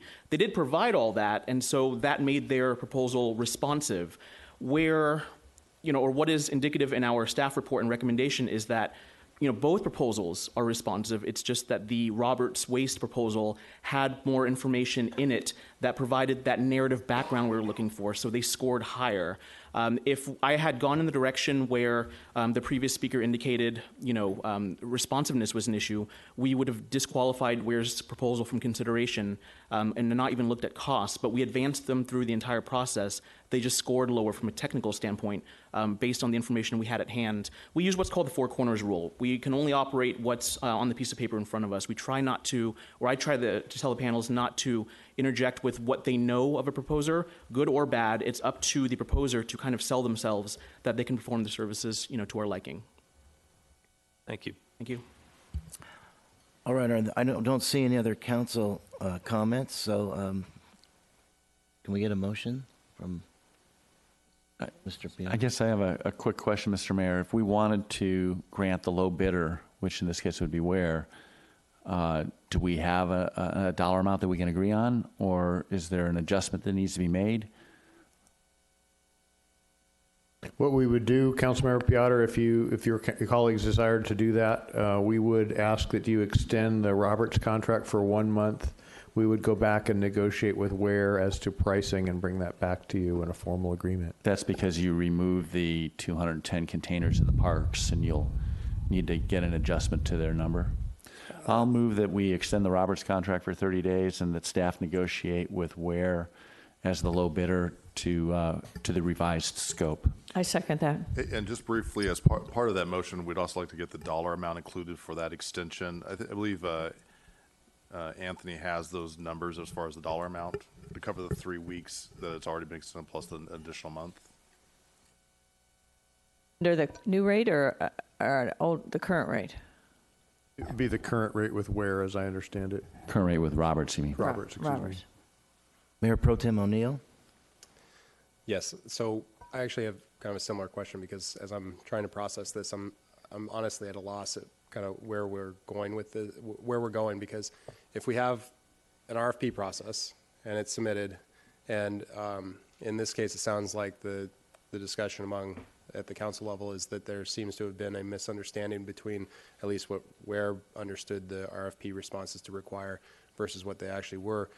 And then there's a scoring. It comes back to us. We ask for more information. In the process, Roberts actually is negotiating pricing, but Ware is not. And then now we're asking, after an RFP process has already been concluded, to now go back out for negotiations with both parties, knowing they both know what the pricing of the other person is. Is this even close to following the right procedure? I don't mean that facetiously. I'm legitimately wondering if we're even close to following what we're legally required to do as a municipality at this point, or do we need to put this back out for bid? There wouldn't be a requirement that you put it back out to bid. You're basically able to select whichever contractor you want. You're able to negotiate the price. In an ideal world, what would have happened is when they went out and got new pricing from Roberts, they would have got new pricing from Ware at the same time. That wasn't done, but I think, as long as Ware, basically still uses the same kind of systematic reduction in price as far as based on what their bid is, there shouldn't be any issue with that. Okay. But that is another option. You could put the whole thing back out to bid to get new pricing and kind of level the playing field. Well, and then what about the technical scoring? I mean, I understand going with the lowest bidder, but if we're looking at the difference between out of 100 and 89.2 versus a 50, at some point the price difference has to be awfully big for a council to go against the staff recommendation of 39%. And so are we looking at also having a technical readjustment based on the testimony that we just, or at least the comments we just received from Ware? From a legal perspective, there doesn't need to be a technical adjustment. From a policy perspective, I would express some concern. I think the RFP process was fair. I do think Ware knows, both respondents know how to submit responses to our RFP system. And Ware demonstrated, as Mike mentioned, that they know this. They've done this twice, and they've gotten to proposals with this process. So I will just respectfully say that I think I think one path would be to go out again. If too much creativity is applied here tonight to that, I think it kind of sends a chilling effect to other bidders. It's my personal and professional opinion on that. Okay. Councilwoman Dixon. How about maybe just, I seconded that motion, but in the spirit of listening to what staff is saying, maybe propose to the motioner an amendment. Is there a period of time, like maybe to let Roberts, who's the current provider, continue until June 30th, and then we go out for another RFP at that time? Would that? Certainly. Yes. Is there an advantage to doing that? If you feel as a council that this process was not appropriate, my recommendation would be to do that, to give us a duration. It's probably 4 to 5 months, so maybe it is indeed to June, and we would reissue a request for proposals. So that would be my suggestion to you, motioner, Mr. Peotter. What do you think? Thank you for the input. I'm torn. I'm torn because, I look at the process as being a flawed process, the technical score and the clarification. And like you say, there's, obviously miscommunication that went on. And in the past, there shouldn't have been, and there hasn't been. So why was there here? On the other hand, it's a low bidder. You're talking $30,000, $40,000 a year times 5 years. It's a significant amount of money. And I presume that Ware is an appropriate contractor, that we wouldn't be spending a lot of extra money from staff time managing them. So, my inclination is, we should have gone out to both up front and when you readjusted the scope, and then it would have been appropriate. If Ware were to agree to go the same percentage down, regardless as to what the numbers are, then I think it would also be a fair operation, right? So if, for example, Roberts went down 10% in the adjustment of scope and Ware went down the same 10%, I don't see the need to go through the time and expense of another RFP process. If they went back to negotiate with Ware and they didn't feel Ware was negotiating well, then I would say then go out to another RFP process. But I'd give staff a chance to go out and negotiate a reasonable reduction based on the reduction of scope. Yeah, RFPs are expensive to go through, so you don't want to go through them any more than you need to. So if staff can achieve a negotiation on the reduced scope that's appropriate, then why go through the process again? If they can't, then come back and extend it. I think it's clear tonight that the technical side, that they can meet the technical side, and I don't think staff is questioning it. It's just that the RFP didn't show it, and that's why they got downgraded in the evaluation. I'm not sure I agree with the 60. They weighted the technical on this 60%. Okay, what's the technical? You have to drive a lighter truck, and you have to empty a trash can. How technical is it? To me, cost should have been much more important element than emptying a trash bag. I mean, you have to get the guys there, and they have to show up on time, and they have to do the work, but is that really that technical? So I would say let's stay with the motion. Let's give them to the end of February to negotiate a reasonable reduction based on the scope. And if they can't, let's add to this motion that if they can't achieve a reasonable fee, then it would then go out to RFP and they come back and let us know.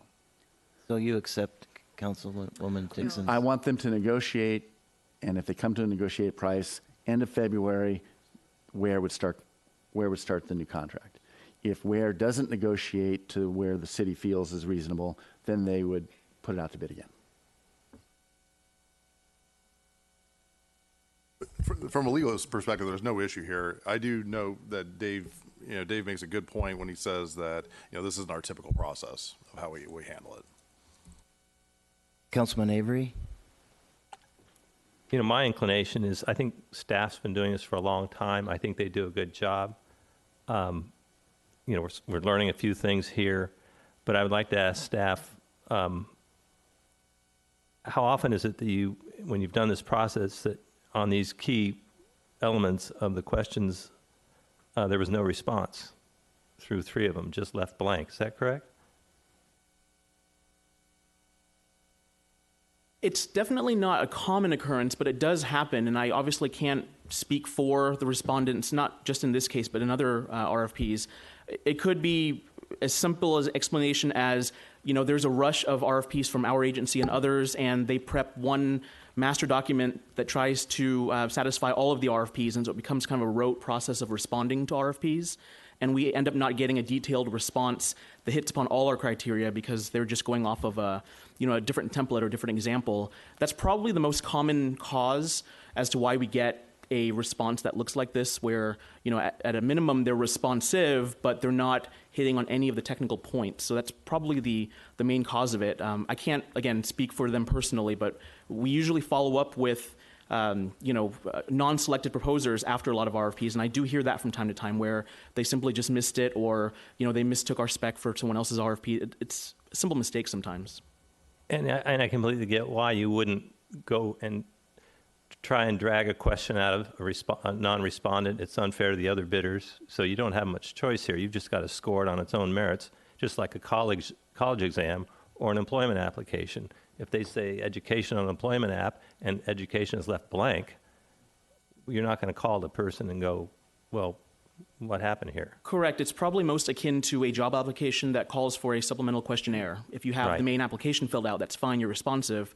But if you're missing that narrative description in a supplemental, you know, you're not going to score very high in the process. Yeah, so I don't have a lot of sympathy here because I don't. And I think, I just think on this particular application by Ware, they just didn't give it a shot. I think the city deserved. We're putting it out there. You're looking for responses. And otherwise, this is our process. We're asking people who want the business of the city to completely fill out and respond to the process. I don't know how we parse that. Mayor Pro Tem O'Neill.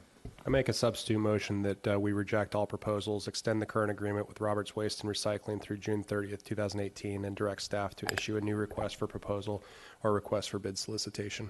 Second. I second that. Do we need a dollar amount with that? Yeah, so I believe Anthony has the dollar amounts for that through June 30th, 2018. Correct. Under that scenario, and this is accounting for the 3-week extension that was granted at the previous council meeting at your behest, and an extension until June 30th, 2018, the anticipated total runs about $115,510. I incorporate that into my motion. And I second it. Yeah. All right. We have 2 motions. So we need to, I don't see any more comments from the dais here, so I'd like to vote. Call the vote, please. This is on Mr. O'Neill's motion. With Councilmember Peotter voting no, the motion carries 6-1.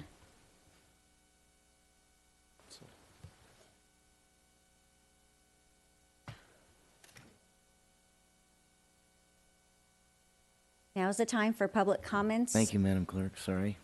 Go Are ahead. invited on non-agenda items generally considered to be within the subject matter jurisdiction of the City Council. Speakers must limit comments to 3 minutes. Before speaking, please state your name for the record. Are there any public comments on non-agenda items? Yes, hi, thank you. Hello. I missed the study session, but I'd like to comment on the trolley issue, if I may. I'm a resident May I have your of name, please? Leslie Miller. Thank you. I'm on East Ocean Boulevard, and I'd just like to state my support for the trolleys. It's made a big difference for those of us who live on the point. In fact, just as an example, I wanted to go and try out that restaurant at Marina Park. The only way I could get there reasonably was to go back to Hoag Hospital Park, take the trolley down to Marina Park. And many times I directed wayward tourists to go back to Hogue, and as I understand it, we've changed the parking area. And then they were very happy to go back and then start over again rather than to wind around and around and around the peninsula, causing us all a lot of congestion. I'm happy that I think, as I understand it, that it's going to be approved again for the summer. I would comment, however, I'd like to have you look at the trolleys as being more attractive and more in line with our neighboring trolley system in Laguna and so forth. They just look prettier and in line with the ones that are used right here in the shopping area. My suggestion on the attractiveness is that we enlist the help of the Arts Commission to put out what committees of that sort call for artists to either have hand-painted sides of the trolleys, or what we do now is vinyl wraps, which my suggestion would be taking the old photographs from the beach, and it's not very expensive to do the vinyl wraps now, just so that we have something that we can be proud of as part of the trolley system. And I think those are my comments. I'd be happy to help with all of that if needed. Either the Arts Foundation or the Arts Council should be able to manage that. Thank you. Thank you. Next speaker, please.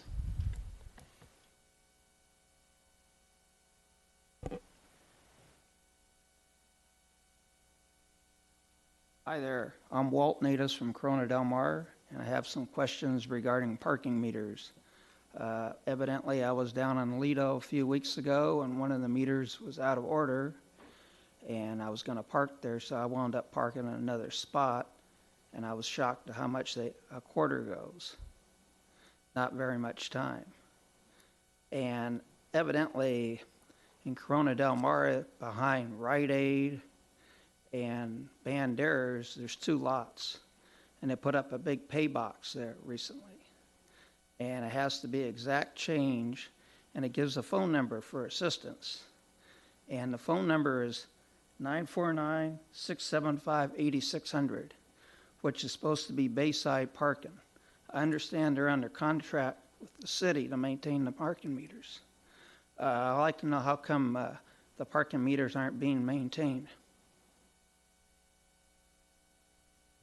Anybody care to answer that?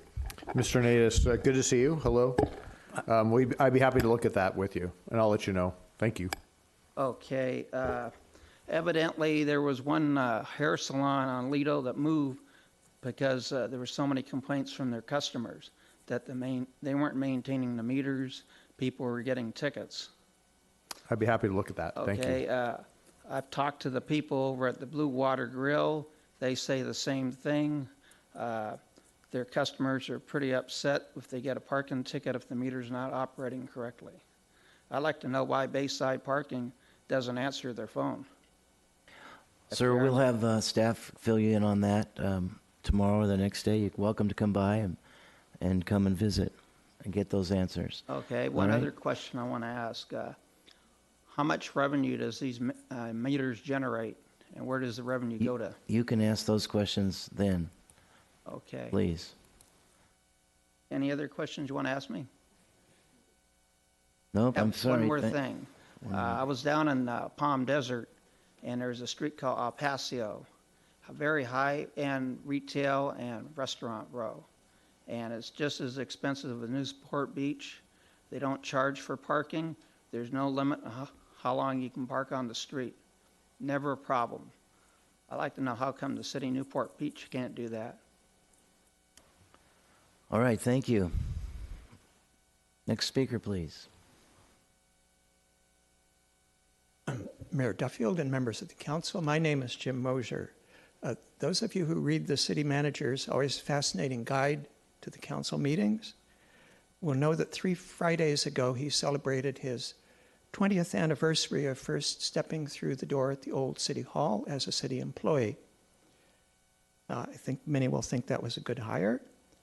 Today, January 23rd, happens to be the exact 9th anniversary of my first trip to that city hall, not as an employee, but as a resident wondering what my city government had done to me after some 30 years of quietly living here and previously having not really been bothered by that government.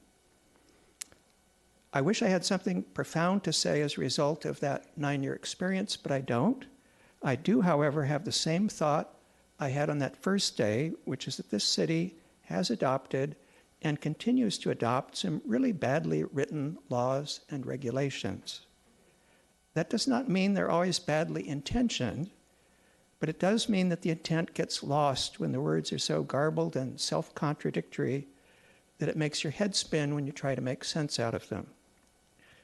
Whether it's a question of whether a prior council really meant to exempt all the planned communities from height restrictions, whether this council meant to impose a fee on Coastal Act appeals, or even how the RFP process works, the words that may have seemed clear to the council or the staff simply aren't clear to anyone else.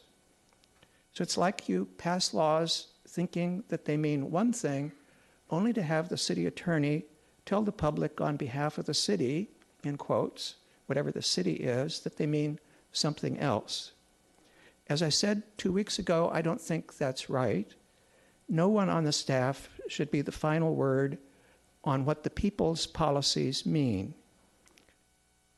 And especially if they tell us something about our policies that sounds absurd, we, the public, should have a simple and inexpensive way that's widely recognized to get an answer from you as to whether the staff is right or wrong. It seems obvious that those who make the laws are the only ones who know what they were really intended to do. If for some reason that is not possible or can't be done, then I think, as I did 9 years ago, and as we probably heard tonight, we really need to be very careful about getting the written words right from the beginning. Thank you. Thank you. Next speaker, please. All right. Seeing none, we'll go on to oral reports from City Council on committee activities. Councilman Avery? I have none. Councilman Peotter? None. Councilwoman Dixon? I have none. And Councilman Herdman? None. Councilman Muldoon? None. Mayor Pro Tem O'Neill? None, thank you. And I have none. So we'll now move on to the public hearing, which is on item number 7. Was there a staff report? Good evening, Mr. Mayor and City Council members. I'm Simone Georgios. I'm the Community Development Director. The item before you is an appeal of the Lido Marina Village Parking Management Plan. This plan was approved by the Planning Commission back in October 2017 for Lido Marina Village. And just for a little context, Lido Marina Village just went through an extensive revitalization by DJM Capital. And those kind of iconic restaurants, there was Nobu and Zinc Cafe and a few other retail shops. They just completed a lot of work and construction work and were just recently opened. I'm going to go ahead and turn it over to Jim Campbell, who's the Deputy Director, who's actually the staff member who's worked on this actual item that went before the Planning Commission. Thank you, Simone. Mayor, members of the council, this is an appeal of the approval of a parking management plan. Again, it was approved by the Planning Commission back in October. It really was an amendment to a previously approved plan that was approved by the Commission back in 2014. Just to orient everyone in the audience, Lido Marina Village is located at the base of the Peninsula. Newport Boulevard is on the left-hand side via Lido on the bottom and Newport Bay. On the right-hand side, it's right near the bridge, entering the peninsula on Newport Boulevard. Via Porto runs right through in Central Avenue. So there's a parking structure right in the middle of the area, and I also want to point out 3700 Newport Boulevard. That comes into play in a moment when I describe some of the parking arrangements. But the buildings in and around this area are mainly controlled by the applicant, DJM Capital. As Simone indicated, they've gone through a multi-million-dollar renovation and release, so we have a bit more vibrant of a community now. And yes, parking is one of the results with some economic vitality. As indicated, the renovation's nearly complete. We have 2 restaurants that have been authorized that are going to go through the plan check process, but we're getting real close to full occupancy. Use permit was authorized in 2014, and what that authorized was a parking reduction, off-site parking at Hoag Health Center up on Superior, parking management plan, how all this is put together and managed. It also established limits on the uses, and it also established occupancy build-out scenarios. Basically when you get up to a certain building point, then you've got to do certain things with parking. And what happened when they authorized the shuttle to bring the employees down from Hoag Health Center. And with that, it allowed for full occupancy. So what transpired, this is a graphic showing the various uses here that were authorized. It was over 112,000 square feet of retail, office, restaurants, patios, health and fitness, if you will, a nail salon, and we have the marina as well. And it was not an intensification of use, and the amendment that was approved by the commission didn't intensify the uses either. So what happened as the buildings kind of leased up is we ran into some parking issues. Employees and patrons were parking in the Finley track and in and around the village, and parking became much more, competition for parking increased. So as we saw this happening, we started to talk to the applicant about how do we alleviate these issues. We're getting complaints from the Finley tract and others that their spaces are being used by employees and other patrons. So we started talking to the applicant in 2017, and we initiated a pilot program. It really started in May, but the discussion started before that. Some of the issues of the valet parking plan weren't being adhered to, so we reinforced that they had to follow those rules. It created minor congestion. That was a minor issue and resolved. The applicant was able to get some additional parking supply at the 3700 Newport building, Newport Boulevard building, and that's just an office building. So after 7 o'clock, the offices are closed. There's 16 spaces there. Let's use them. So they use them for valet parking, and that increased the supply. And that's part of this amendment that's here today. The biggest issue we found was that the applicant was charging $85 for employees to park in the parking structure. And if you can imagine, that expense is pretty high if you're in the retail service industry or a restaurant employee. And so you can imagine what those employees did. They started parking everywhere they could for free if they could find a space. That was part of the issue. As noted, there was a shuttle that was authorized, but it really wasn't necessary because the parking demand hadn't risen. And we discontinued it over the summer to kind of test this out. And now the shuttle has been required to be up and running again. They ran it in December, although it wasn't overly used. The employees weren't using it. So we've asked that the applicant look for ways to improve upon the use of that, because if it is useful and we have employees parking up at Hoag Health Center coming down the shuttle, that'll free up spaces and help free up and provide a better incentive to not park in the neighborhood, if you will. So we want to improve the parking management. So we implemented this pilot program, and that really is the basis of the amendment that came forward. We had some initial successes. We did see a reduction in employees and other patrons parking in the Finley tract. What that did, though, is it pushed cars into the parking structure, which is a good thing. We want to utilize those spaces as best we can. Again, no intensification of use. We pushed the employees into the parking structure due to a change in the parking pricing strategy. So it's free parking for the employees in there. Now, we also modified the shuttle with this amendment. It's only going to be used on Fridays and Saturdays and where necessary. And how we derive that is the applicant gives us parking utilization in the parking structure. We have this data. It's done weekly, and we can see the peaks when parking demand just fills up that parking structure, and then it goes even beyond that on occasion.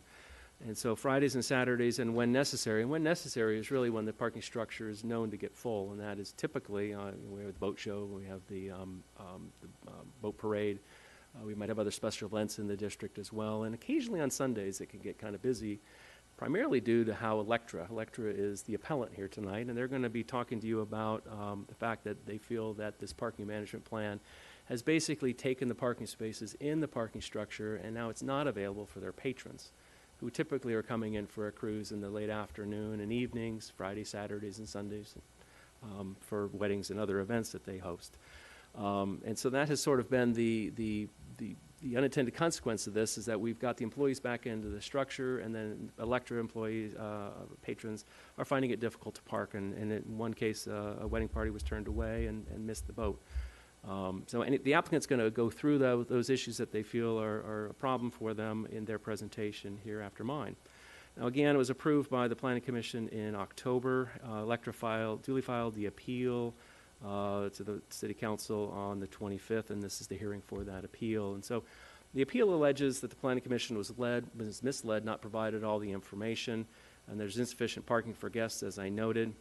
I'm going to turn it over to the appellant first, with the instruction of the mayor, after questions by the council, and so that they can go through and outline their issues themselves.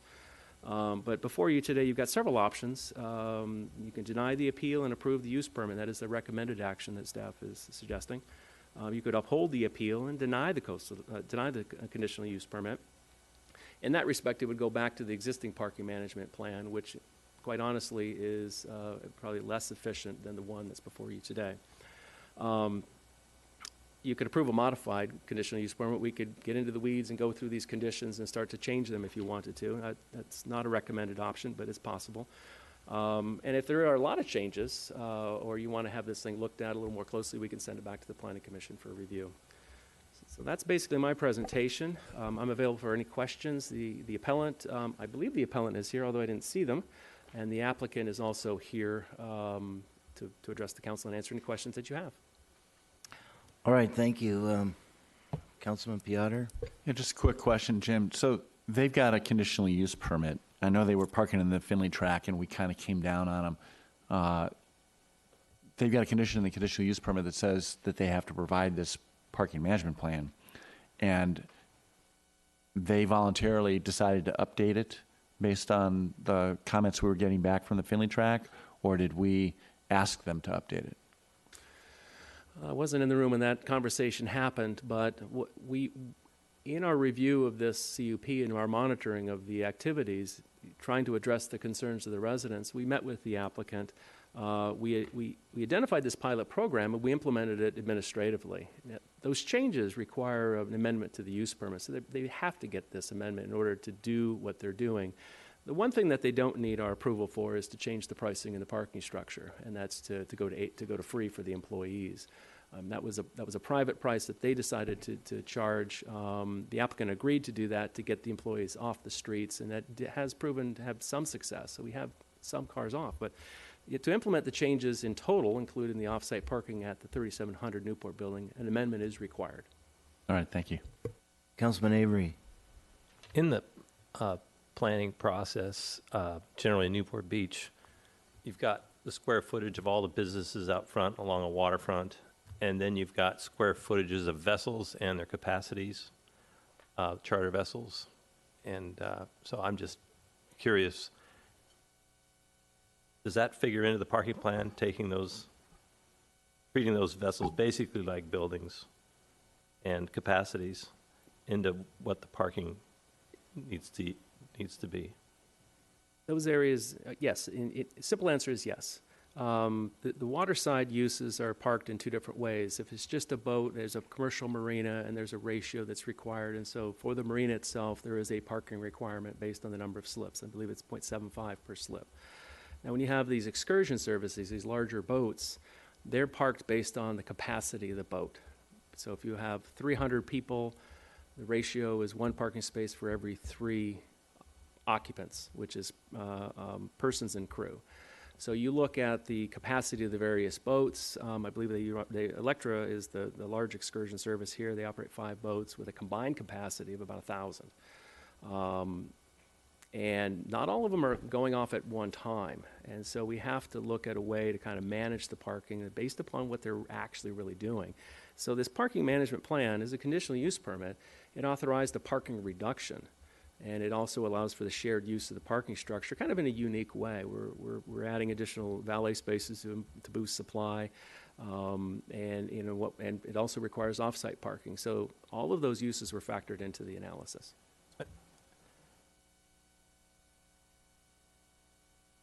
Are you aware of any other commercial operators in that? Is Electric Cruises the only commercial tenant of the village? Well, there's a variety of commercial tenants in the village. village. In terms of waterfront, in terms of boats. Charter boats. Well, I think the applicant might better be able to address that. Okay. There may be other smaller excursion services running out of there. And if there were, would they be included in? Should they be included in your parking management plan? They need to be, yes. Yeah, thank you. Councilwoman Dixon? Thank you, Mayor. Mr. Campbell, quick question. It's really, in my mind, is distilled down to, are there circumstances when there are not sufficient number of spaces to park in the parking structure? So in my mind, anyway, this is an issue between the tenant, well, the appellant and the applicant, in my mind, because I'm looking at I guess it's the conditional uses, Exhibit A, item number 12, where it says that the applicant shall implement the Lido shuttle management plan, which is to relieve the parking shortage problem in the parking structure. So my question is there a process when Electra takes reservations for their boat they're in the scheduled evenings, and they know when they're going to have, just to the prior question, 1,000 people attending these events, that they're all taking off from the docks at 6 or 7 p.m. or whatever.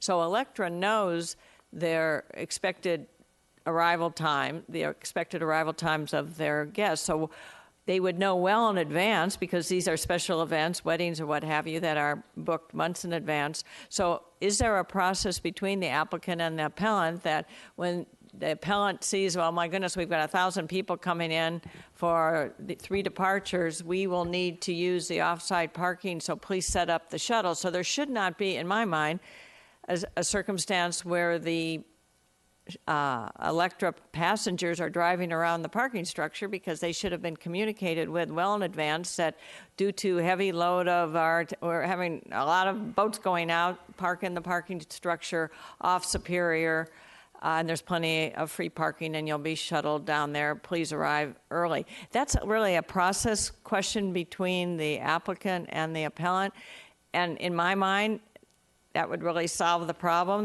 Nobody wants to miss the boat to go to a wedding. So is that process required? Is that something the city needs to require, or is this an arrangement that needs to be hammered out between the two parties? I agree with everything you said, and there really should be a process. The difficulty is we have to basically force that process to happen. And you're right, there should be a communication, and Electra does know when their big cruises are happening. And so there definitely should be a process, and maybe the applicant and appellant can talk to us about what that process is.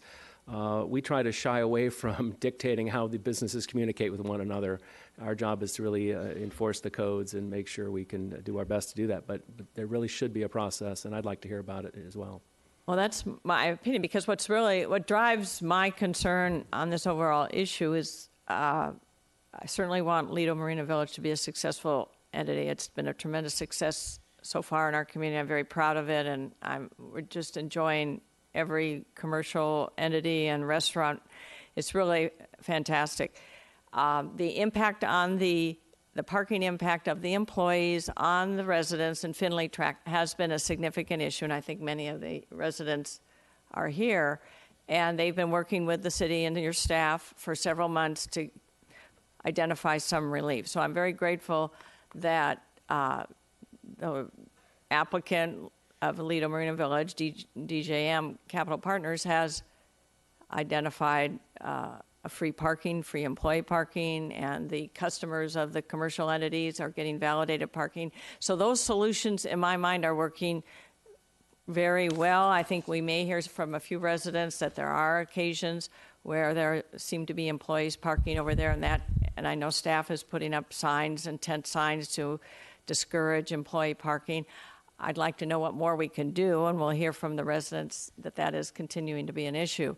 And I appreciate what they're doing. So I just hope that this is something ultimately that we decide tonight, that this is a dispute between the applicant and the appellant, and there's adequate parking off-site, and employees are to be encouraged. I'd like to know how employees are communicated with to park in the upper level for free. I think that's very generous. And how customers are provided with validated parking. So I think all the elements are in place. I just would like to know more how they're working, because they sound like they should be working. All right, thank you. Thank you. All right, thank you. I see no more questions of the dais, so I will now open the public hearing. Is the the appellant from Electric Crews, a representative, prepared? Thank you. Will you be needing more than 3 minutes? Not if Great. 4. Love you. Thank you. Good evening, council members, and Your Honor. I think you hit the nail on the head. Can you get a little closer to the microphone there? Yes, I think that you did hit the issue right in the head, and our appeal is not to interfere or have the city interfere with our lease arrangements with DJM. The off-site parking that's referenced in this plan has nothing to do with the off-site parking for Electra's guests. Those shuttles could never work for our business, ever, because we have people coming up in 100 at a time. They have one shuttle that will take 7 people. It's meant for the employees. I get it. And I also get the fact that that resolution could be a great way of solving the issue of the residents complaining about the employees parking the neighborhood. The problem is, by having all those employees park now in the parking structure, it presents a problem for us, Electric Cruises, that I think needs to be addressed now. There is an agreement that Electric Cruise has with DJM that they are to provide off-site parking to our guests. I put in my brief that they haven't done it. I didn't do that to create some issue between ourselves and DJM. That issue exists. That's for another forum. We all know how to get to the courthouse. That's not for here. The reason I told the members here that it's not happening is because now when you look at the plan, you have to assume that all of Electra's guests are parking that structure because there's nowhere else to park. So now we add 2 new restaurants to the equation. So we know there's a problem, and the reason we know there's a problem is because we didn't know of the communications between the city and the applicant when they were happening. We knew when all of a sudden all the employees started parking in that structure, our guests started having problems. So what did we do? We made a business decision. We had one of our employees at our own expense every day that we knew there was going to be an issue, because we do have the numbers of when we're going to have more than one boat going out, you know, how many people. So at our own expense, we had them in the parking structure. And what would they do? They would have to remove the valet parking because there wasn't enough spots. They had to take the guests around, figure out places to park. If they couldn't, they said, you got to park somewhere. We gave an example of a missed event. We didn't give you all the examples. Yes, we have issues with DJM. That's not what we're here for. That's something between us. Would a solution be to mandate that they do the off-site parking? That may be a solution, but that's not what I'm asking for. I didn't come in here to force an issue that I'm having with DJM. I do have a solution that I think would solve the problem. I don't know about the employees still parking in the area, but the problem in the parking structure, we know Fridays, Saturdays, and special events, there's a problem. So what we do, we don't say to the employer, wink, wink, you need to tell your employees they can't park there. No. The landlord charges parking for those days to the employees. That means they will take the shuttle service, and they're mandated to take the shuttle service. And what happens is the reason we can supervise that is because who's running the shuttle service? DJM. They know the number of employees. They know who's going to be coming and when they're going to be coming, so they can see whether or not the employees are utilizing the shuttle service. In the plan, there's a statement in there about what they could put in future leases to mandate the employees park on certain days. I suggest that could be done now, because we know there's going to be a problem. Not this month, not next month, not the next month after that, perhaps in April, but after that, there's a problem. And I've already instructed my client that your business isn't going to get destroyed because they won't live up to their deal. So you tell your guests, park anywhere. I don't care where, because if we have people that miss our events, we've got brides that are upset. Where do they go? Yelp. Where does our business go? Down the tank. So we have to do whatever it takes to make sure that they can make their event. It's not missing a reservation at Nobu and being 10 minutes late. The event starts at 6. At 6, that boat leaves the dock. 1 minute late, they don't get to the event. So our only recourse, because of the plan as it is constituted now, is in the summer and throughout the rest of the year, they're going to have to park in those neighboring areas. Where else do they go? And so, yes, I do agree with the question that you raised. Is there an agreement, basically, between Electra and the landlord? There is. Not being implemented, and that's what creates the problem. But the solution I gave you will solve that problem. Okay, thank you. Now we have the applicant, Lido DJM. Please come up.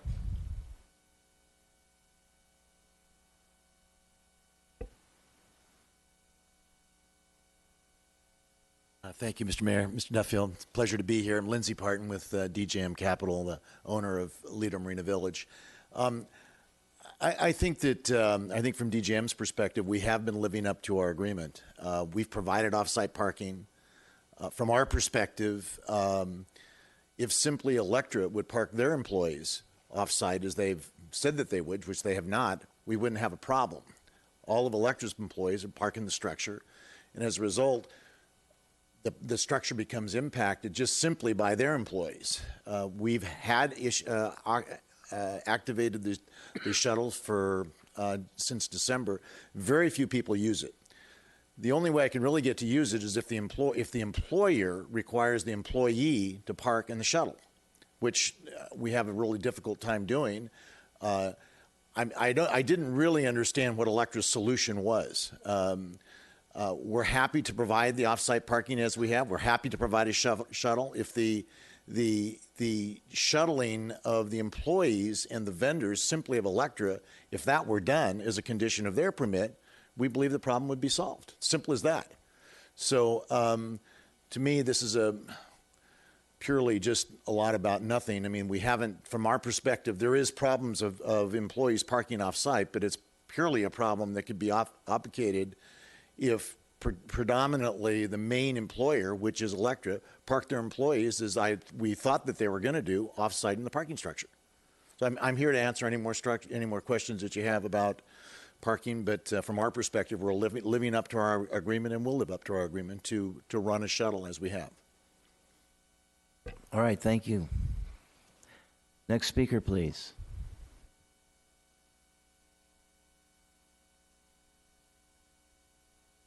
Mayor Duffield and members of the City Council, my name is Jim Mosier.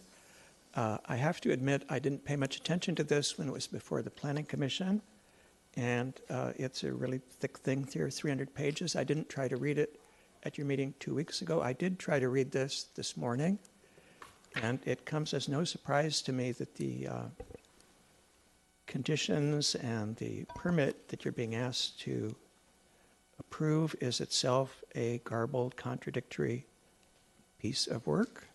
It seems to be remnants of various agreements from various times kind of cobbled together.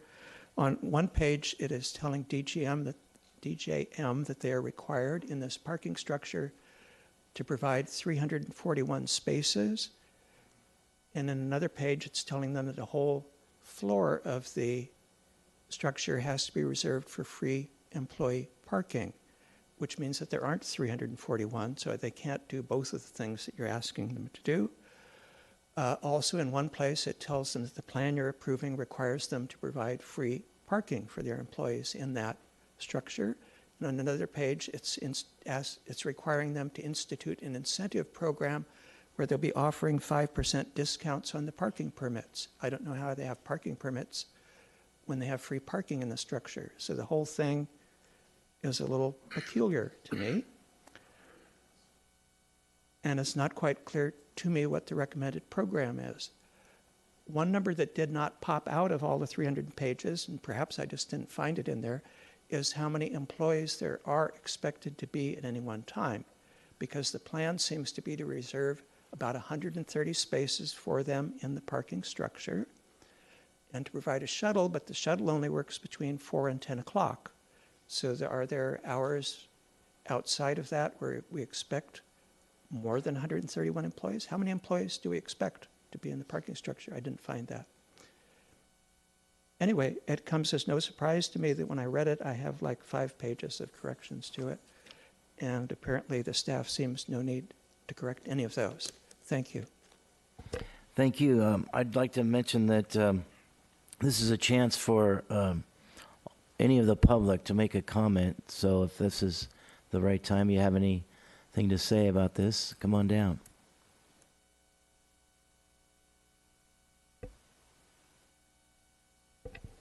Good evening, council members and mayor. My name's Tara Stevens, and I'm the owner of Tress Apothecary and Salon in the Lido Marina Village. I've been in business since January 2016, and I was actually the first to sign a lease under DJM's new Lido Marina Village redevelopment. I'm here tonight to share my thoughts on parking. Parking was a really serious problem when we opened. In 2016, it was very expensive to park in the structure, and as you know, many of us in Orange County aren't used to paying for parking. At the time, it was $6 for every 2 hours in the structure, and we received many complaints due to the high cost of parking in a new center that only had a few businesses open. At the time of opening, the cost of a monthly parking pass for our employees was $85. This was an extreme cost to ask our employees, many of who work for minimum wage, to pay. This, as you know, forced employees to park in city meters or nearby residential areas, and this, of course, completely irritated our neighbors. Back in 2016, we had a parking problem, but we don't anymore. A year ago, DJM started offering the first hour free to park in the structure, and we as tenants were able to purchase discounted chaser tickets for the second hour. We haven't had one customer complaint since, and actually very recently we have been able to get complimentary validations for our clients that spend over a certain amount of money in our store, and our clients are completely thrilled. We've not had anyone tell us, oh, I'm sorry I missed my appointment, I couldn't find a parking spot. Parking is abundant and a non-issue as far as we can tell. We do see an average of 1,400 clients a month, and like I said, we don't get complaints about parking. Furthermore, our employees now park on the upper level of the structure for free. This has been a huge help in keeping our employees out of the adjacent neighborhoods and relieving them of paying nearly $1,000 or just over $1,000 a year to park at work. Additionally, our staff gets to park in this nice structure that has security. It was always a concern for me that mostly women working for me were walking late at night by themselves to their cars in surrounding neighborhoods. And so I think the fact that they're parking in a structure is a lot safer. Parking today has never been better for our customers and employees. This, coupled with our fantastic retail and restaurant neighbors, current and future, will only add to the greater success of Lido Marina Village. Thank you. Thank you. Are there any other speakers? If you're going to speak, can you come down to closer so we save a little time? Thanks.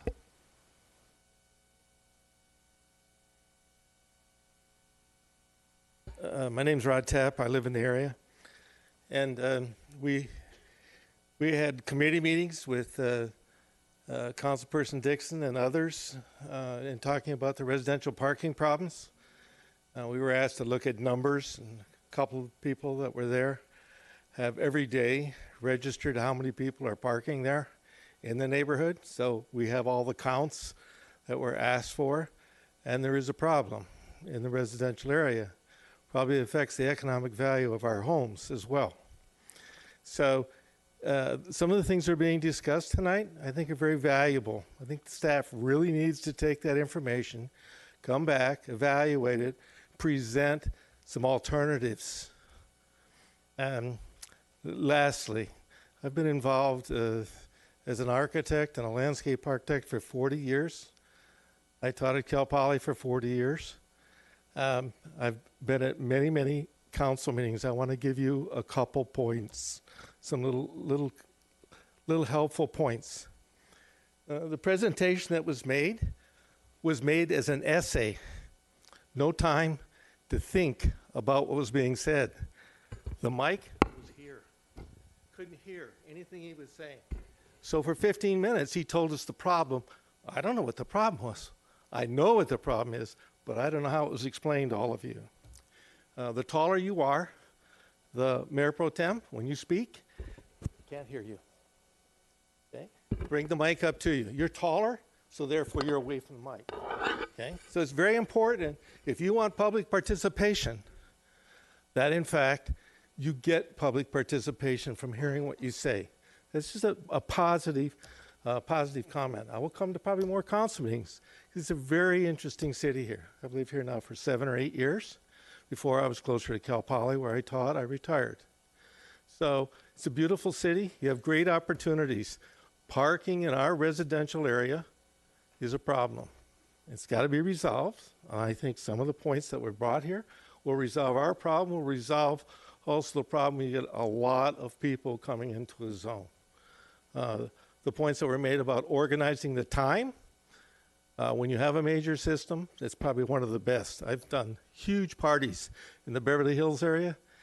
We have 150 people come, and in fact, the tram system works. The person that has the home knows you can't park 150 people at a residence. And so I think that's a very wise decision on how you handle your guests, your employees, the parking, and the tram. You have very capable staff, so I think you can put those opportunities to work. Thank you. Thank you. May we have the next speaker, please?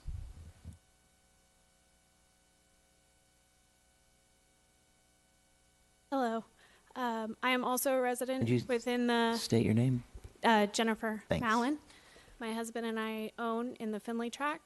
We have had a lot of issues. I do appreciate that DJM has offered free parking because it has helped the situation a little bit. There still is an issue. We have had employees of the lease walker, and they actually hit my husband's car right in front of our house, and she tried to pretend, oh, I'm visiting a resident. We see her walk every day across the street to Elise Walker, which we can see from my window.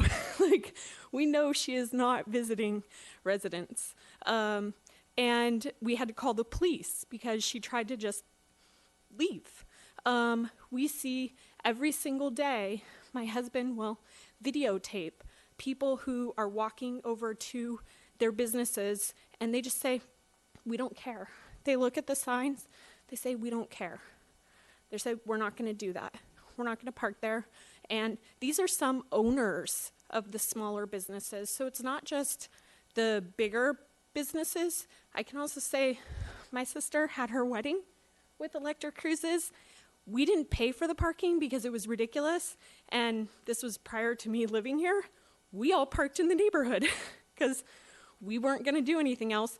Electra never offered us an opportunity to park off-site and come in, because I can tell you right now, my sister, we would have taken that up and we would have had everybody park off-site and come in. So we actually had a wedding. We did not have one person miss the boat because we told them to get there early. We told them that parking was not going to be a simple situation. We were smart about it. Electra does not tell their brides that that's an option. They don't give them that as an option. So I kind of have all the different things that we had a wedding with Electra. We live in the neighborhood. We've actually done this ourselves prior to doing it. And so I know that people will continue to do it. And we're having these issues of small businesses that are hitting our cars, that are still continuing to take our parking spots. Thank you. Thank you. Next speaker, please. Hi, my name is Ingrid Jankauskas. I live in the Finley tract, and with that all said, we're not safe there. You know, there's people trying to get to the boats for the weddings. This is a residential neighborhood. We have kids playing in the alleys. People are going fast to try to get to Electra cruises. So what I'm trying to say is Electra has to be responsible to tell their parties, this is the beach. It's already crowded enough. Get yourself on time and work with, the parking structure to try to fix the problem before something major happens.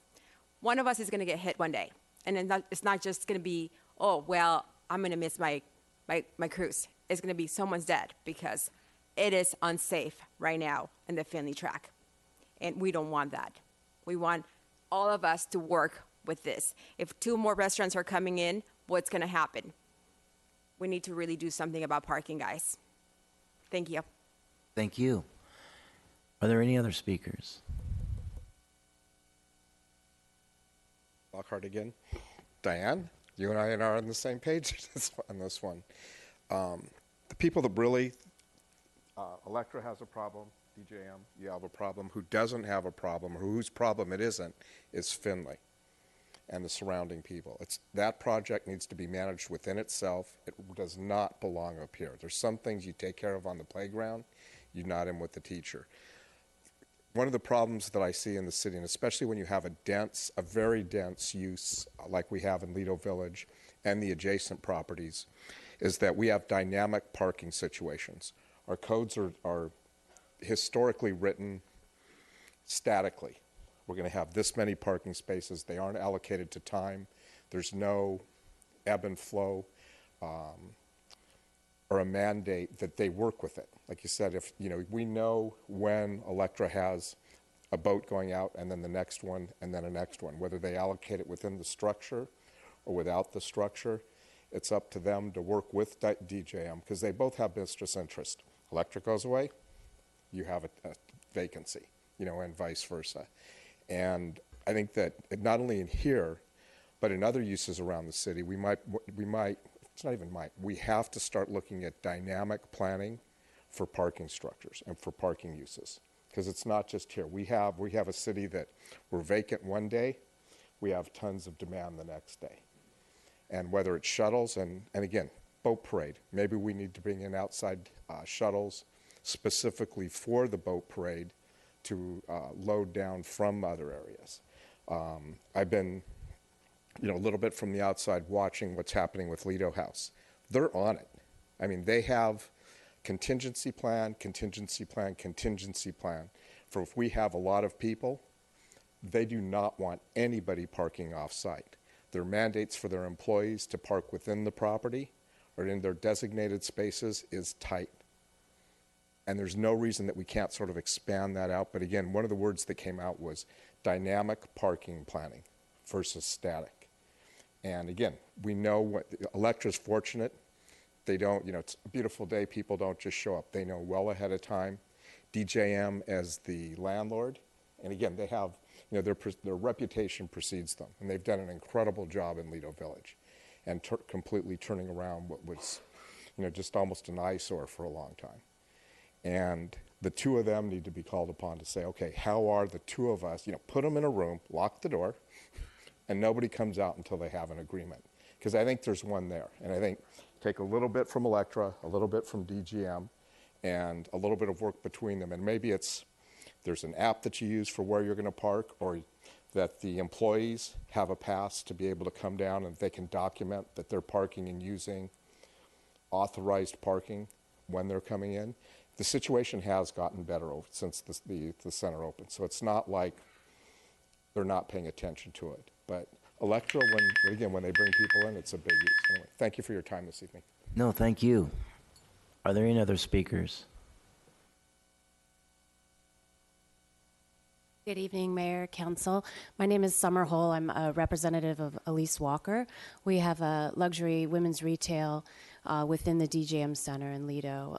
We take about 9,000 square feet selling. I just would like to really reiterate what Tara from the salon mentioned, which is that certainly parking was a big issue and a burden to business, really, when we opened. And DJM were incredibly accommodating to allow our employees to park on site. for me trying to bring in skilled professionals to come and work in our store.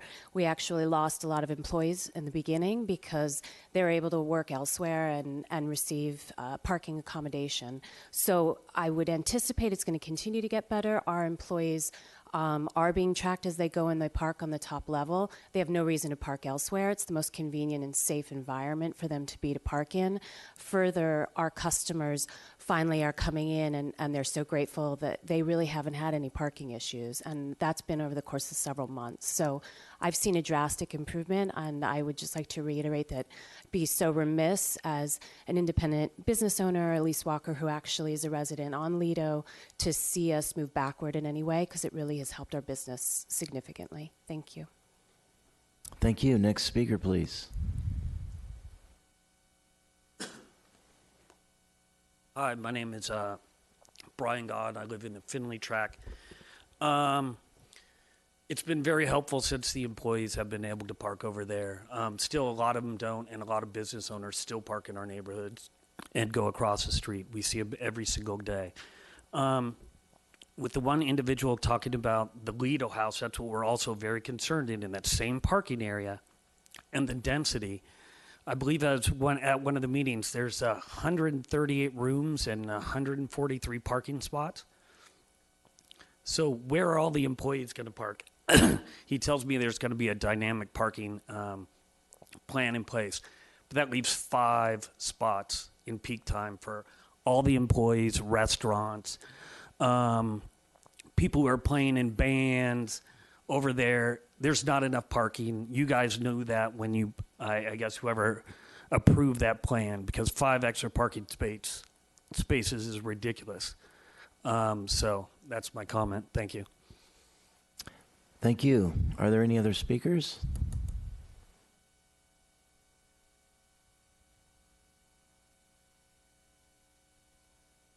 Good evening, everybody. Good to see some familiar faces up here and some new ones. Can you state your name, please? Got here a little late. Chris Benson from the Finley track. Got here a little late, so I don't know exactly what we've talked about so far, but touching on what that gentleman just said about the hotel, they did admit that to us in a meeting that they are going to do the dynamic parking, but then on big events, once their lot gets full, they're supposed to have some plans, available for that going forward, but they didn't have anything set up at that time in the meeting we were meeting with him. So it sounded like the Finley track will be affected, and they're at least aware of that. My biggest thing is, we need to get the parking permits going in the Finley track, and I know you guys are waiting on us to put in our latest petitions, but I'm wondering if we can expedite that process. Either you guys help us by putting out mailers to everybody in their neighborhood, because we can't get in touch with some of the people that don't live there full time, and maybe put out a petition via mail to get that process going. Or my other question is, do we have to turn in the petitions for you guys to start the process of getting permit parking in the neighborhood with the Coastal Commission? You can answer that question. Yeah, this really is an Dave. opportunity to ask questions. It's a time for you to make comments, and that's not the issue before the city council tonight, but I'm sure that staff would be happy to talk to you about the process for... Yes. Yeah, again, my apologies for showing up late. I was encouraged to come talk as the last person. But We welcome you to come by and talk to staff about any of your concerns with parking where you are. Please. I wish I had more to add to this. Sorry. Thank you. Are there any other speakers? Yeah, you've already spoken, so I think that's very important. Can't Very do it. important. Can't do it. You only get an I'm opportunity to sorry. speak once.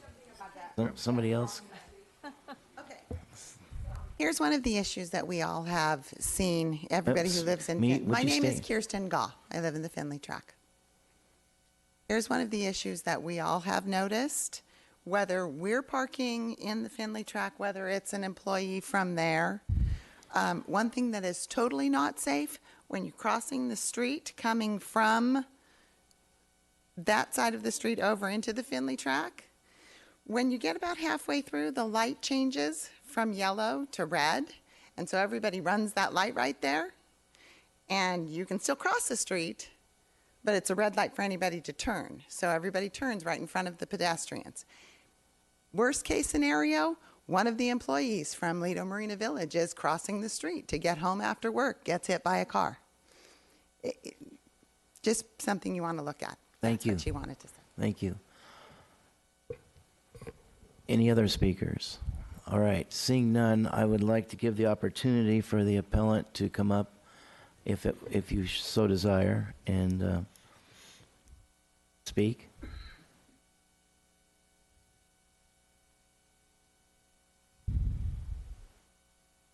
Good evening again. I think the one thing that I would like to dispel. Can you state your name, please? Mark Houston, Sorry, again, Mark. representing Electric Cruises.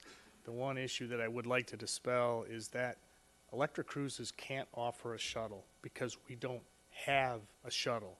Someone else has the obligation to do it. They haven't done it. So the comments here about Electric Cruises, there's nothing they can do but either park in the neighboring areas when there's a problem. There is someone who has an obligation to provide it. They haven't. Not your issue, but your issue is parking. And your issue is if we solve the issue of employees not parking in Findlay, you're just going to kick the can down the road to the summer and the fall when Electra's guests are going to have to park there. Because where else do they park? There's nothing else for them to do. Yes, they have a lease, but it's not their obligation to provide the off-site parking. So I've heard some guests talk about, I wish Electra had told me about off-site parking. We don't have it. We've never had that because someone else is responsible for that. I love the idea of putting us in a room with DJM and settling this issue with the city being there as well. There are solutions to the problem. Kicking it down the road is not one of them, in my opinion. I think we're going to have problems this summer, and it's going to escalate. If you have any questions, I'd be happy to answer them, but I know we're going to have problems in the summer. All right. I have a quick question for the applicant, if you don't mind. Mr. Houston, you talk about you're not providing the off-site parking, you're not providing the shuttle. I understand that. Clearly, you know, the object of shared parking, whether it's a shopping center or in this case, kind of a shopping area, including charter boats, in effect, you're part of the shopping center. The management always is going to be heavy-handed in helping guide the tenants and their patrons to hopefully maximize their ability to perform and do well in business while still not harming the overall center. And landlords oftentimes have to make choices as to which tenant is going to help or hurt the center more than others. But it all depends on the cooperation of all the tenants. And I'm just making an observation here. It seems like you're not cooperating. You're using, and I don't know what your agreement is between you and DJM, but when you sit there and make comments of it's not our parking off-site and it's not our shuttle, sounds like you don't care what he does. It's his problem, not yours. And usually on a shared center, it's, you know, the tenants have to work together. That's why they call it shared parking. Here's where the situation is. We provided to you the agreement that we have with DJM. It's their obligation to do it at their cost. I provided you the demands that I have made. For 2 years, I have made demands upon them to do this. I provided the letters that I wrote. I provided plans for them to do it. I offered that we would do it. We wanted accommodations for that, but they wouldn't do anything. But we're hearing that there is a shuttle and there's off-site parking, yet you don't let your customers or your charters know that it's available. That shuttle service that's being offered right now is not for our guests. They have one shuttle that fits 7 people. Okay, so then it comes back to, it doesn't seem like you guys are working together, and obviously something's not happening. It takes 2 to tango. I can only ask that they do what the lease says. I know. I'm just telling you that it appears from my perspective that you're not cooperating, that you're just expecting him to perform for you, and you're not even cooperating by letting Sorry, I your have to patrons know interrupt about it. here. This isn't the procedure we were hoping for. So, it was an observation. I have more questions to staff too if we're... Well, that'll happen. I'd like to close the public hearing and bring it back to the council. And so I see here we have Councilwoman Dixon, please. Thank you, Mayor. Well, I'm looking in the documents here, the public documents, Exhibit A, the parking agreement between Electric Cruises and Lido Group, item number D2, I guess it is. It says that in the event that the on-site parking garage is full, off-site parking is available at a specified location with shuttle service provided by the landlord, and which shuttle service shall be provided at landlord's sole cost. So to follow up on Mr. Peotter's comment, we know that there's a off-site lot over on Superior in the Hoag Medical Facility. Again, as I said in my introductory comments an hour ago, this is something that the landlord and the tenant should be able to work out, and it's just a normal process of solving a problem. The landlord has provided the parking lot off-site, has provided the shuttle at his expense, his company's expense, significant expense. I see the applicant sitting there. May I ask him to respond to this? Yeah, I just briefly interject. Yes. I think the real issue here is the appeal, and I just think we're losing our focus a little bit by talking so much Okay. about Electra and. All right, you're right. This their is issues. a private matter. It's a private matter, and I You're think right. that the real question here is whether or not the findings can be supported or not, or whether the appeal, whether the appeal's valid or not. So Okay, I thank think you we for just need that to get back correction. on track. I accept that. You're right. Thank you. Councilman Herdman? Oh, I you just left. Sorry. withdrew my request to speak, Okay. thanks Councilman Peotter. Thank you, Mr. Mayor. Question to staff. Jim, you've got a new condition number 1 here that basically says the parking management plan can be amended, and going through Simone as the Director of Community Development. Why wasn't that done this time? Did we not have that kind of flexibility in the previous conditions of approval? Which I didn't see those in 2014 attached, so. That's actually correct. The original permit basically was a little more static, and so we introduced language in here that allows us to kind of, I guess, dynamically adjust it with the community development director's authority. And so we wanted to build that in so we can be more reactive. We did the pilot program administratively. We knew ultimately it would require an amendment to the permit. That's why we're here, but the program did provide some measurable results, and we felt that it was a good thing, so we introduced it in here. Okay, so in the future, then this can be probably handled between the applicant and and staff. And I notice you've got the provision in there with the Planning Commission notice, so that if somebody of the public is interested in appealing it, there's an opportunity to appeal the director's direction. Then my comment comes down to, and Lindsay and DJM, you guys have done a great job on the village. I'm very impressed with the work that's there, and I'm very happy. I hope you're very successful. And Electra, I hope that you're successful. I do look at this as an internal squabble, and no matter what the squabble is, right now I see the Finley track paying the penalty. And the job needs to be done, and that's the purpose of this parking management plan. Lindsay, I congratulate you on coming in and trying to present a workable solution. And I'm thankful the staff put in some flexibility in there so that as we go on and we find things that work or not work, and a bigger shuttle van or whatever it takes to keep everybody happy and keep the cars out of Finley's lot is what I'm looking for. So I'm not inclined to accept this appeal. I want to go with the Planning Commission's direction, and I think that I see adequate provisions in there for staff to work with the applicant to keep the cars out of Finley, which is the ultimate goal. And if you guys end up in court, I'm sorry about that. I hope that's not the case. But I think there is, if everybody cooperates, an opportunity to solve the problem, and I hope you guys can work it out. Thank you. Mayor Pro Tem O'Neill? Sure. I was actually going to ask Mr. Harp to clarify for just a moment. We heard a lot of comments tonight from our public, and thank you for coming and speaking. And I just want to make sure that everyone here understands what we're hearing in terms of the appeal and what the effects of the vote would be up or down.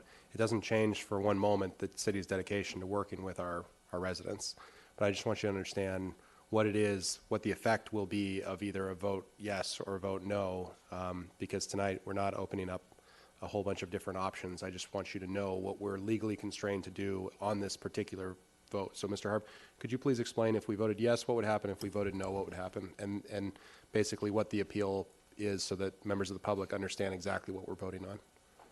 Yeah, so just briefly, Electra filed the appeal basically claiming that when the Planning Commission approved additional conditional use permit and a parking management plan that had been presented by the applicant, DJM, that was insufficient because the Planning Commission didn't have all the information in front of it. And part of that information they said they didn't have in front of it was this private lease agreement between DJM and Electra Cruises. So at the City Council, the only thing that they're considering tonight, they're not considering anything to do with permit parking in the Finley track. They're not dealing with anything to do with Electra and their application for their marine activities permit and how Electra parks, their guests. The issue here tonight is whether or not DJM should be allowed to amend their basically parking management plan and have that approved. So that's really all we're dealing with here this evening. But I know that there's a high priority for the City Council, that everyone's concerned about how people are parking in that area. So don't feel that your comments here tonight I know are well taken. So does that help, Mayor Pro Tem O'Neill? Thank you. Councilwoman Dixon. Yes, thank you, Mayor. I just wanted to echo those thoughts. Just let me address the Finley Track residents. We hear you. We care. We're working with you. I appreciate Councilmember Peotter's support on this effort, and all of us want to be sure. So publicly, I'm grateful to DJM for amending its parking management plan and listening to the residents, listening to your customers. We want you to be successful. We want customers to shop. We want employees to park safely. We appreciate that, and that was a dynamic parking management plan if I ever saw one, because you responded within weeks to the effects that were happening with parking in the residential area. So I will we'll be voting on the appeal momentarily. I just want Finley residents to know we'll continue to be having conversations. Keep sending your cards and letters. We hear you, and we'll keep working with you. And let us know how it's going. And thank you, Lindsay, for being so responsive to the community. And thank you, Electra, for being an important part, a business partner in our community, and working together to all of us together, the council, the business entities, working together to make sure that we're not causing problems in our residential communities. Okay, thank you very much. Thank you, Mayor. Thank you. Seeing no more requests for council comments, is there a motion? I make a motion to deny the appeal. Second. Probably just move staff recommendation. That'd probably be best. Move staff recommendation. Second. All right, let's vote.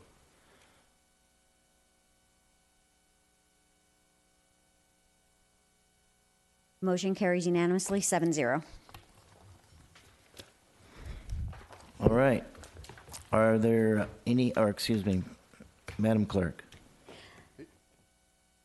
And just briefly, so the appeal of Electra was denied. That was the action taken, and so that matter's finally resolved. Now we're at motion for reconsideration. A motion to reconsider the vote on any action taken by the City Council at either this meeting or the previous meeting may be made only by one of the council members who voted with the prevailing side. Any motions for reconsideration? Seeing none, we are adjourned. Oh, we're going to adjourn in. Oh, I'm sorry. Gosh. It doesn't say that here. Got so excited. Apparently, we are adjourning in honor of someone. Should I do it another time? What? Next.